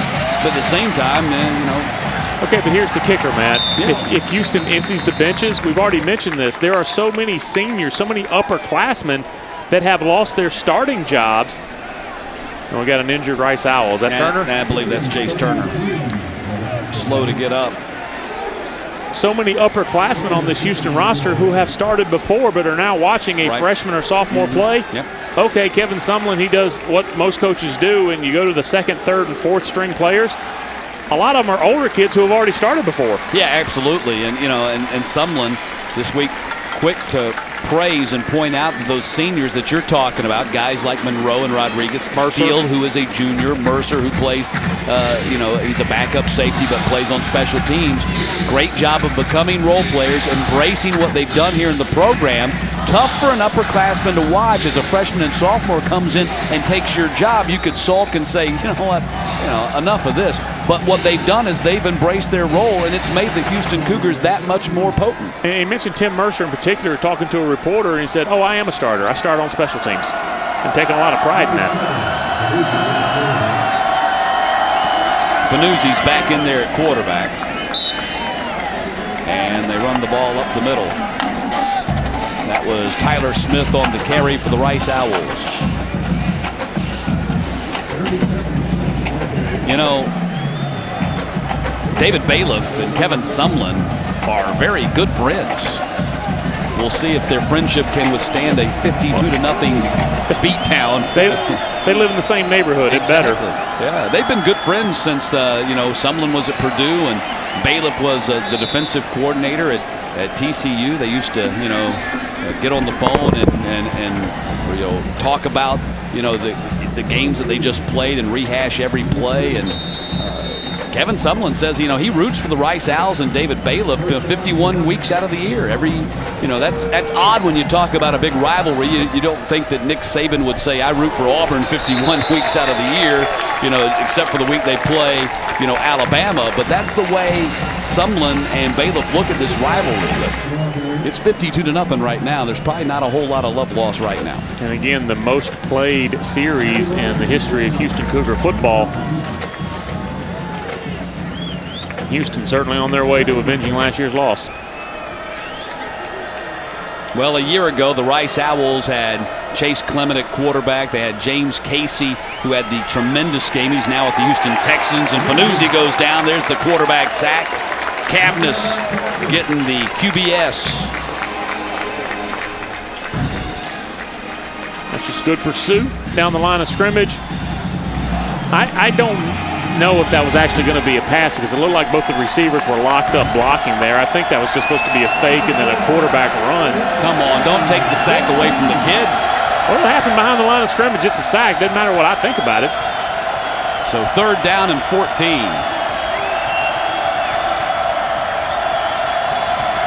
And as hard as Cavness has worked, give him the sack. That means he'll have 3.5 now on the season. Fanuzzi, heavy rush! And throws short, just trying to get away and get that ball out of there before he goes down. And it's going to be 4th down. And we've talked so much about the numbers so far the offense has put up. I mean, you haven't played 2 quarters of football yet, and it's already 52 points on the board for Houston. We've talked about the special teams, the ground game getting involved. But I go back to it. The defense so far is pitching a shutout. And there are some explosive pieces. Torrin Dixon is good enough to be all conference, and in Conference USA for a wide receiver, that's a heck of a statement. We've seen good things from Fanuzzi. A couple of good running backs on this team, Ross and Tyler Smith. There are pieces where Rice can move the football and score some points, and right now that Houston defense is saying we're going to have none of it. Not here, not tonight. Dupree making the tackle on Dugat on the punt return, and so the Houston Cougars will take over at the 34-yard line. And Case Keenum with 261 yards passing in this ball game. Not much drama left, but the individual chase, perhaps one of those things. He is 401 yards shy of 5,000 when the evening started. So he is now 140 yards away from hitting 5,000 for a second season. Only Graham Harrell, the Texas Tech star quarterback, was able to do that. And at halftime, Chuck, you and I are going to kind of look at the career of Case Keenum and where he stacks up and what he might be able to do or might not be able to do at the next level when he gets there. Of course, he's just a junior right now. And quick out there to Patrick Edwards, able to get out of bounds. You saw the 2:13, I believe, or 2:11 when they took possession. 7 touchdowns tonight, 1 on special teams, 1 on defense. At least 5 for the offense, correct? I'm trying to remember, Matt. I think one of those touchdown drives has taken longer than 2:13. They had a 3:31 touchdown drive. Keenum wide open. And Rodriguez down to the 30-yard line. You just keep saying that over and over and over again. Their guys are wide open. And give Rodriguez credit. He stepped up last week with a huge game when a couple of those big pieces were missing. We talked about a couple of times so far. Obviously, Cleveland and Bell didn't play last week. Rodriguez, another kid who stepped up. Keenum, Carrier, he's open. Inside the 10-yard line, down to the 9. Tyron Carrier having himself a big game. That's a 21-yard catch, has a 37-yard touchdown run, and that's his 3rd catch of the ball game, and he's also got a 99-yard kick return for a touchdown. So in 35 seconds, Houston's gone down to the 9-yard line. Handoff Sims, and Sims reaches the 5. That'll run a little clock. Now understand also that in the most stark language I can use, it is Rice's job to stop Houston. So the concept of running the score up, that's something I'll let other people discuss. Yeah. This is the second quarter of a football game. Yeah. Your job is to make a stop on defense. Rice has 85 scholarships as well. And it's not like, I mean, they're just running their offense here. This is what they do. Castile, jump ball, touchdown. L.J. Castile with another touchdown grab. That is a 5-yard touchdown catch from L.J. Castile, who kind of specializes in that. He's got 6 touchdown catches this season. That's his 4th catch of the night. Only 17, 6 of them have gone for scores. Watch the elevation and Matt catching the ball at his highest point. Castile elevates, stretches up, squeezes the football, comes down with no problem. We saw Castile do that same thing on the short pass earlier tonight. where Keenum really had to zip it in there. So great hands from Castile, and again, your 6th, 7th, or 8th option on offense. 59-0 with 1 minute and 3 seconds left in the half. L.J. Castile on the receiving end of that touchdown grab. That pass from Keenum, he's now got 2 touchdown passes, 323 yards here in the half.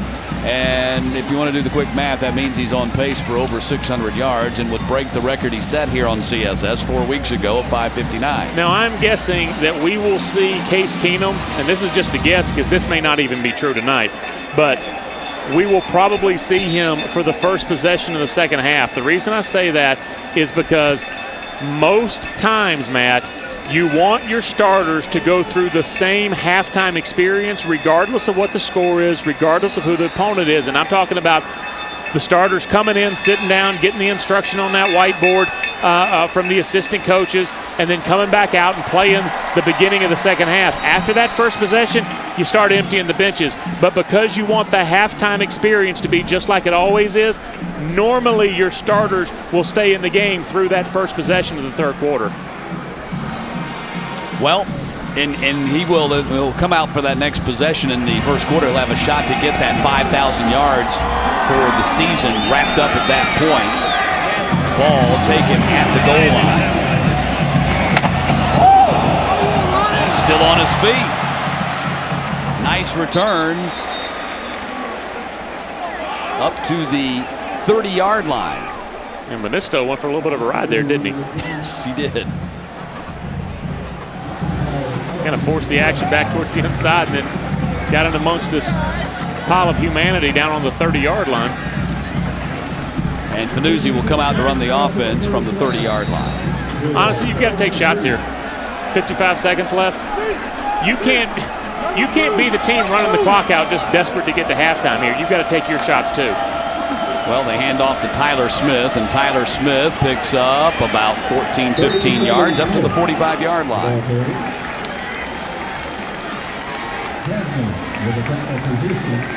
Clock stopped at 49 seconds.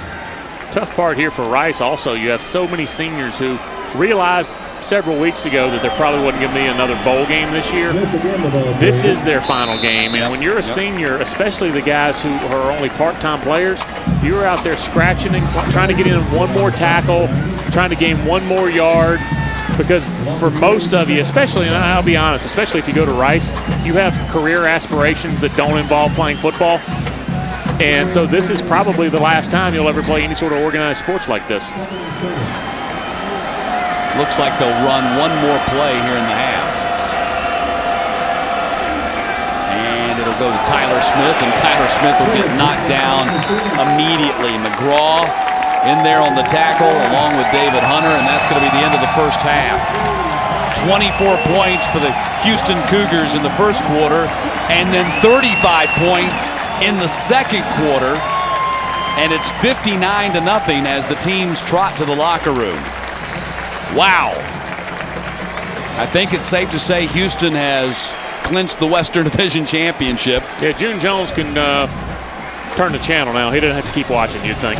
And make plans for a trip to Greenville, North Carolina next Saturday to play the East Carolina Pirates in the Conference USA Championship game. And, of course, the winner of that ball game gets the automatic berth in the Liberty Bowl.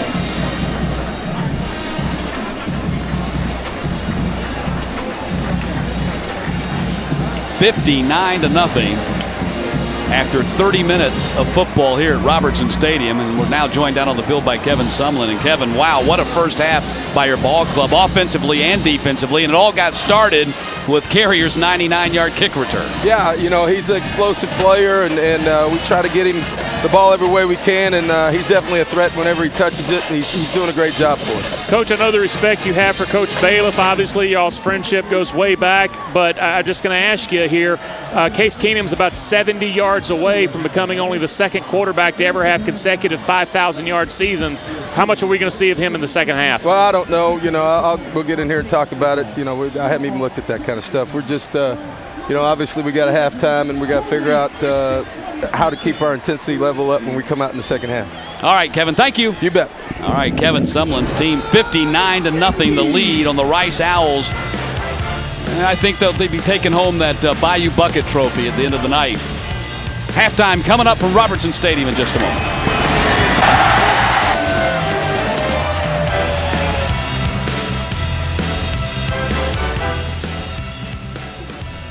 He's going to say, he wanted to say we still have a game to win, and he couldn't say that. I mean, even he couldn't bring himself to say that. Yeah, he was trying to think of how to answer that question. Well, we still got to win this game. Oh, wait a second, we already have.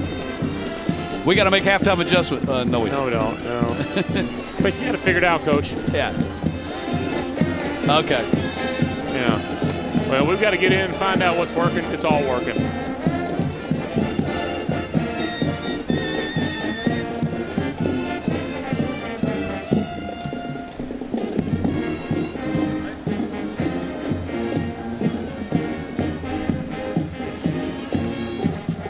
How about that? Georgia's leading Georgia Tech 17-3 at the half.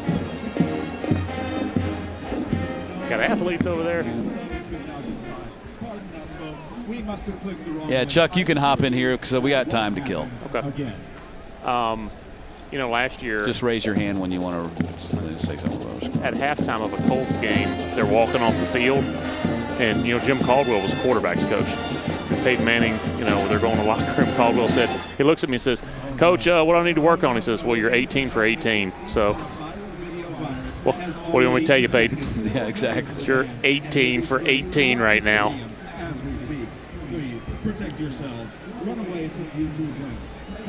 Is this the Rice kids? These are the Rice kids? This is the mob. Okay, great. Mark, yeah. Okay. What's going on down there? So they're going to come out here and do something funny. And I am Ceiling Cat, and I am watching you. So don't give me any of that. Don't tase me, bro. Garbage. When your team's down 59-0. You just skip. I think the virus has me too. When you're down 59-0, you're the band that said, "We'll just pass." Play your music and go back to sit down. Exactly. That's the patch of Rice fans over there, down about the 10. Oh wow, that purplish blue I see. Yeah, it's blue. It's purple. It's not purple. The baseball team's purple. It's blue. Yeah, okay.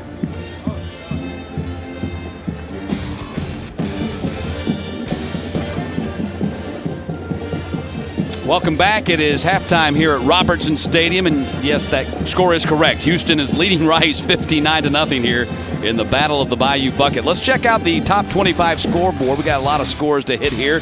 Final from Thursday night, of course, of great interest here in the Houston area. Number 3 Texas survived the upset bid by Texas A&M, winning that one 49-39. In Friday's action, number 2 Alabama beat Chuck's alma mater Auburn 26-21. Friday night, it was number 5 Cincinnati over Illinois, and then also number 6 Boise State beat Nevada 44-33. Yeah, Tony Pike making his first start in about 6 weeks. He goes for 6 touchdowns passing for Cincinnati. Number 9 Pittsburgh beaten by West Virginia 19-16 in the backyard brawl. Finals from today. Number 1 Florida in the final home game for Tim Tebow, and what a tearjerker it was. And Network TV had it covered, all of it. The Gators beat the Seminoles 37-10. Number 4 TCU, unbeaten to end the regular season. They knock off New Mexico. No big surprise there, 51-10. Yeah, Jerry Hughes and the rest of that Horned Frog defense putting up a huge performance today as they finish the regular season perfect. This was a bit of a surprise. The Oklahoma Sooners blank number 12 Oklahoma State 27-0. Yeah, Oklahoma State had a tough game a couple Thursdays ago against Colorado. Obviously, they've got quarterback issues. Zach Robinson playing today, but just not 100%. Number 14, Virginia Tech, a 42-13 win over Virginia. Might have been the final game for Al Groh as the Cavaliers head coach. Number 17, Miami beat USF 31-10. South Carolina over number 18, Clemson 34-17. Middle of the road SEC teams beats one of the teams going to the ACC championship game handily. And the story there is going to be, why didn't Dabo have him ready? And the breakdown of Clemson. Give credit to those kids wearing the garnet and black over there with South Carolina. That is a good football team out of Columbia, and they played up today. Don't let the story be what Clemson didn't do. Russell Wilson had a big day. NC State beat number 24 North Carolina 28-27. Also, number 25 Ole Miss. Egg Bowl got cracked on their head. Mississippi State And Dan Mullen got a big win in his first season, beating Houston Nutt and the Rebels 41-27. Tyson Lee, senior quarterback, playing his final game there. State's had problems scoring all year, and Bully puts up a big number today on Ole Miss. Number 19, BYU defeats number 21 Utah 13-6. In the third quarter, number 15 LSU leading Arkansas 24-20. And UCLA number 20 Southern Cal getting ready to kick off in about 20 minutes. Conference USA scoreboard from Friday. Well, Memphis, their season came to a close with a 33-30 loss to Tulsa. Final game for Tommy West. Reports are today that Larry Porter, the LSU assistant, will be named the new Tigers head coach after reports during the week were that Jerry Gray was the leading candidate. UCF defeats UAB 34-27. George O'Leary's team wins their 8th game. SMU defeats Tulane 26-21. It will go for naught as Houston will win today against Rice. And too bad for Neil Callaway there at UAB. Took him to 5 wins this year, an improvement over each of his first 2 years. That program is getting better, but now they have to deal with losing Joe Webb at quarterback. UTEP beat Marshall 52-21. East Carolina clinched the Eastern Division title, finished 7-1 in the conference with a 25-20 victory over Southern Miss. SEC and ACC scores that we have not yet seen. Look at that. Tennessee and Kentucky tied at 21. That's in the third quarter at Commonwealth Stadium. Wake Forest closed out the season with a 45-34 victory over the Duke Blue Devils. See there, Boston College 19-17 final over Maryland. Home game for Maryland, the first 10-loss season in program history. But Ralph Friedgen probably going to keep his job because of the huge buyout. Got a big buyout. Ralph Friedgen, though, they've got their work cut out for him in College Park. Houston a 59-0 lead on Rice here at the break.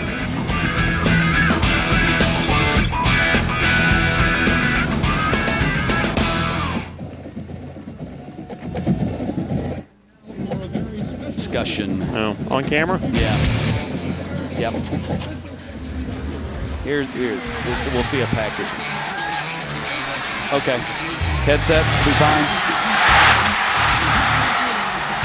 Headsets work for you?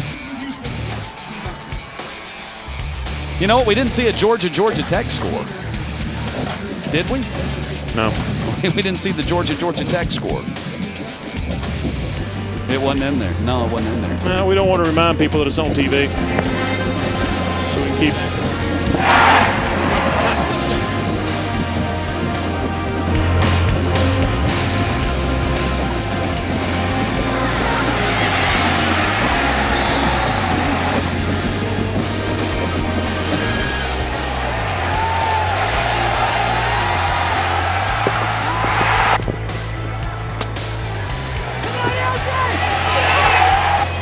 All right, we're going to start with the graphic and then into the video. Is that what we're doing? And then we got more, right? And then we got another graphic, right? Yeah. Okay. So we got 2 graphics, one to start it and one to finish it.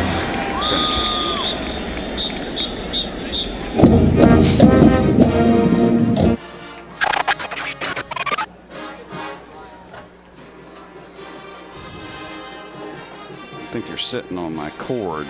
Don't sit on my cord. It was consensual. The court said it was okay.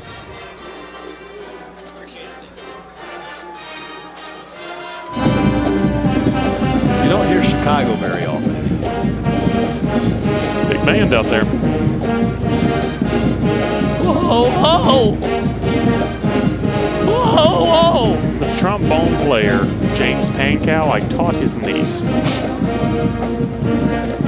I don't know what that does for you. I'm just. This is music appreciation. She said she got good Christmas gifts from me.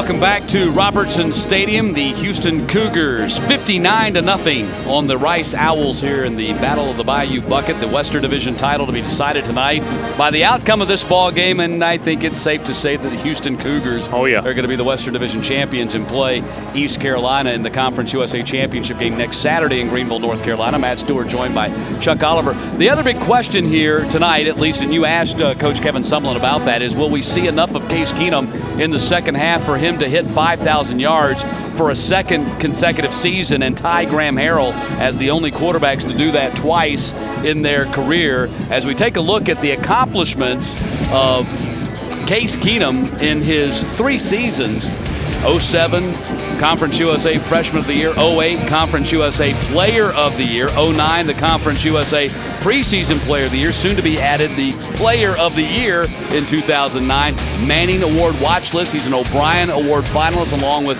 Tim Tebow and Colt McCoy, 5 times Conference USA Player of the Week this season. And what makes him so darn good? He's resourceful, and it sounds funny when I'm going to say this, considering the offense they run. He plays within the confines of the offense. His job is to get the snap, get rid of the football. And, when the play breaks down, when he has to get on the move, he can still operate the offense. It's not wasted plays, and that is huge, Matt. And let's face it, he plays for a team that's a non-BCS conference team. He's not Colt McCoy. He's not Tim Tebow. He doesn't get the national coverage that those two guys go. But I think everybody in the nation has heard of Case Keenum, but I think they just typically just kind of throw it out. Well, he's a system quarterback, because they've heard that so often as a criticism.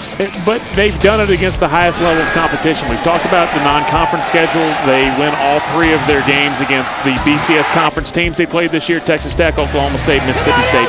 He's also done it in the important CUSA games, and he'll have a chance to do it next week on TV in the Conference USA title game. Now look at this. B.J. Simmons, Texas Tech, threw for 5,800 yards in 2003. That's the #1 single season total.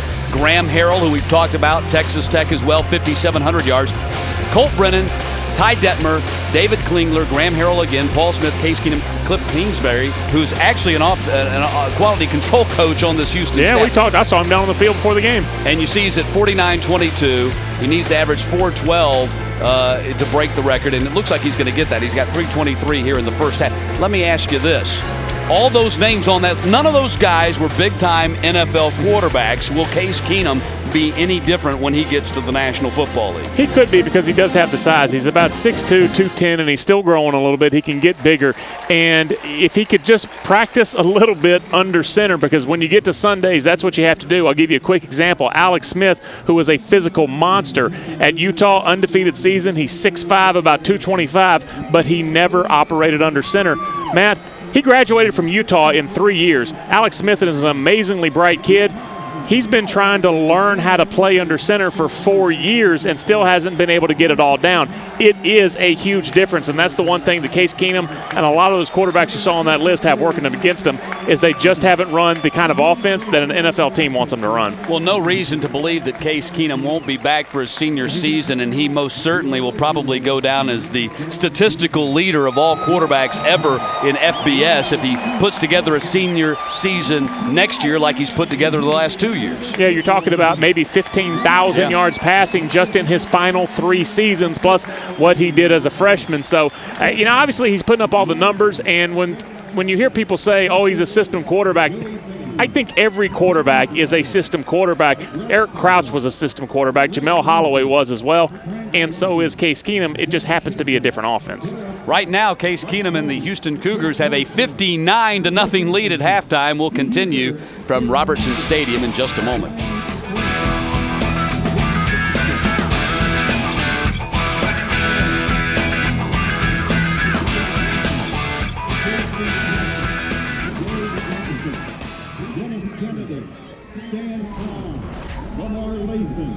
Carrier will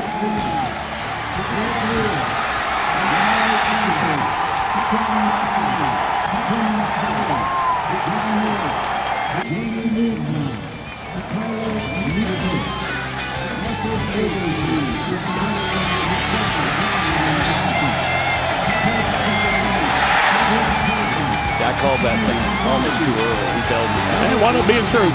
But he bailed me out. Well, it looked like it was going to be your typical down the sidelines. That's how it happens, you know.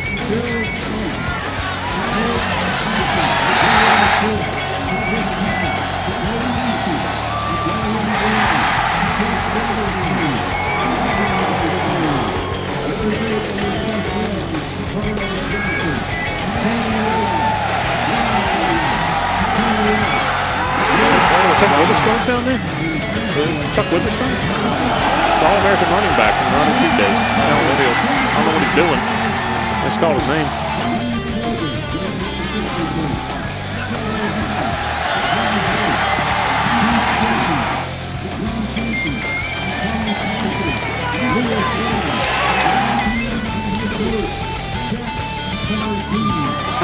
Oh, they got the 89 team down there.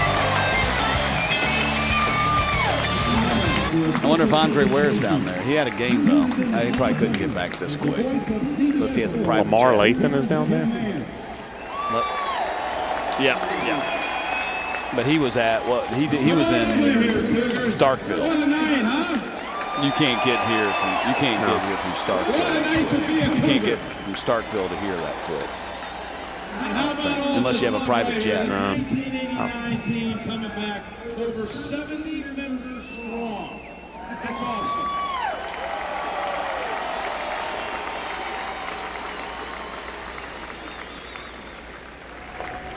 Well, you guys gave us some memories. We're so grateful. How fast did those 20 years go? Coach Pardee, come out here for a minute because we want to introduce. Yeah, y'all stay with that. I think we missed one member of the team. And number 11, as I recall. What do you say? Halftime, Houston leading Rice 59-0. Ceremony going on at halftime right now, and that is Jim Nance, the CBS announcer, with Houston Cougars coach Jack Pardee. Of course, Jim Nance, a Houston alum, in town to be calling the NFL game with the Texans and the Colts tomorrow. But I believe Andre Ware was. I was standing right behind him in that blue blazer. Andre Ware worked the game for the SEC Network today in Starkville and made it back for the reunion, getting a standing ovation right now. There he is with the Heisman Trophy. Wow.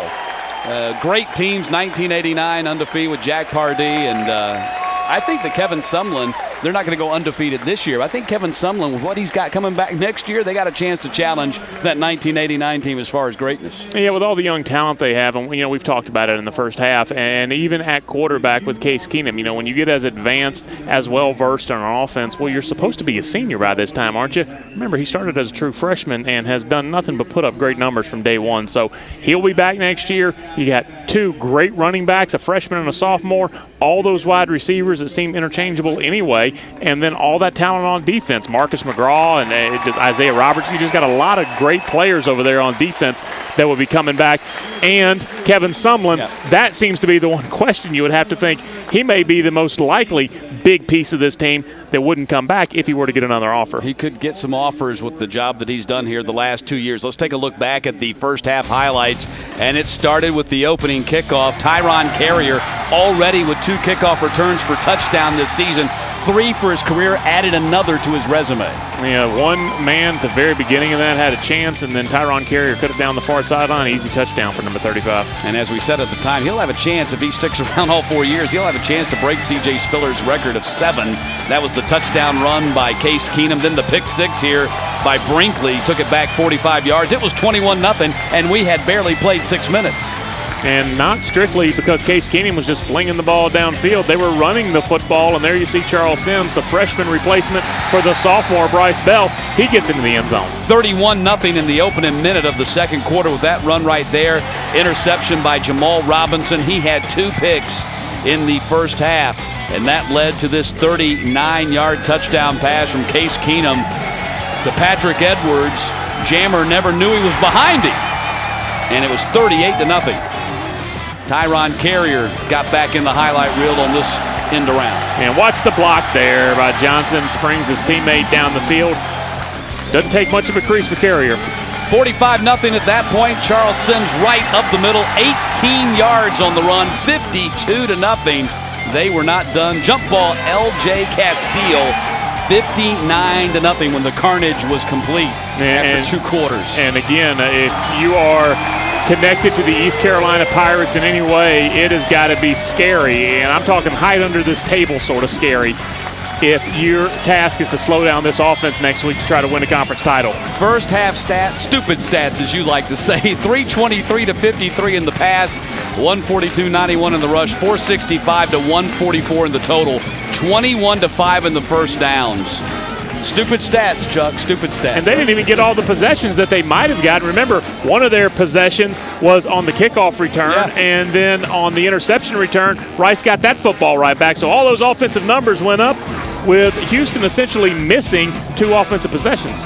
59-0 at Robertson Stadium, and we're only halfway done.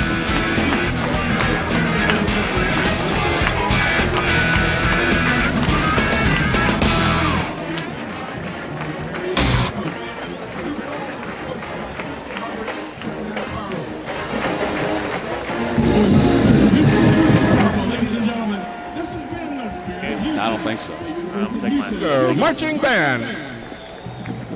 I don't know. Are we doing University of Houston Athletics? Are we doing anything at the end of the game? Success in competition through the years. The effort in competition has extended into the community. As Houston We're not taking this off.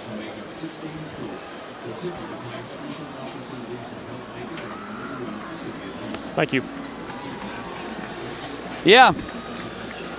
No, not really. You don't want to talk to us either. No. I mean, what am I going to say? Coach, what adjustments did you make? Yeah, I mean, there's no need to do that. There's no need to put him or us through that.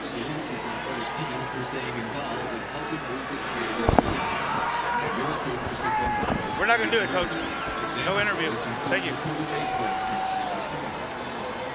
No, I'm good. I mean, unless he wanted to do it. No.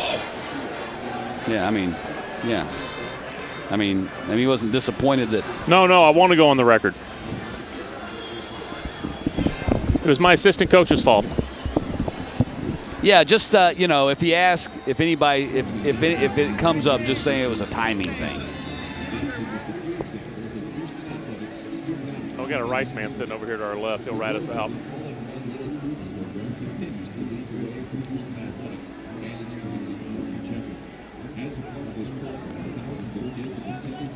Exactly. We don't have to say what the timing issue was, just that there was one. Yeah, the timing issue is there's time left in this game. Exactly.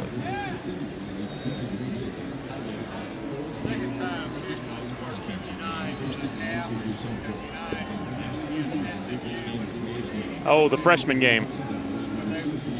What was the final in that?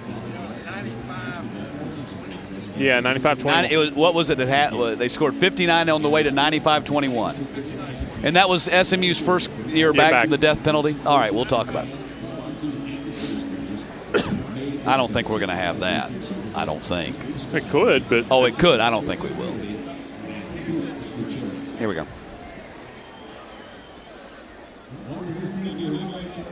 59-0 the score as we get ready for the start of the second half. The last time Houston scored 59 points in a first half was against SMU in the Mustangs' first year back from the death penalty. They went on to win that ball game 95-21. And that was obviously the 89 team that was celebrating at halftime here, their 20-year anniversary. And, of course, Andre Ware winning the Heisman Trophy. But this is about as impressive as anything I've seen, Matt, because, as we mentioned during halftime, it involves all phases of the game.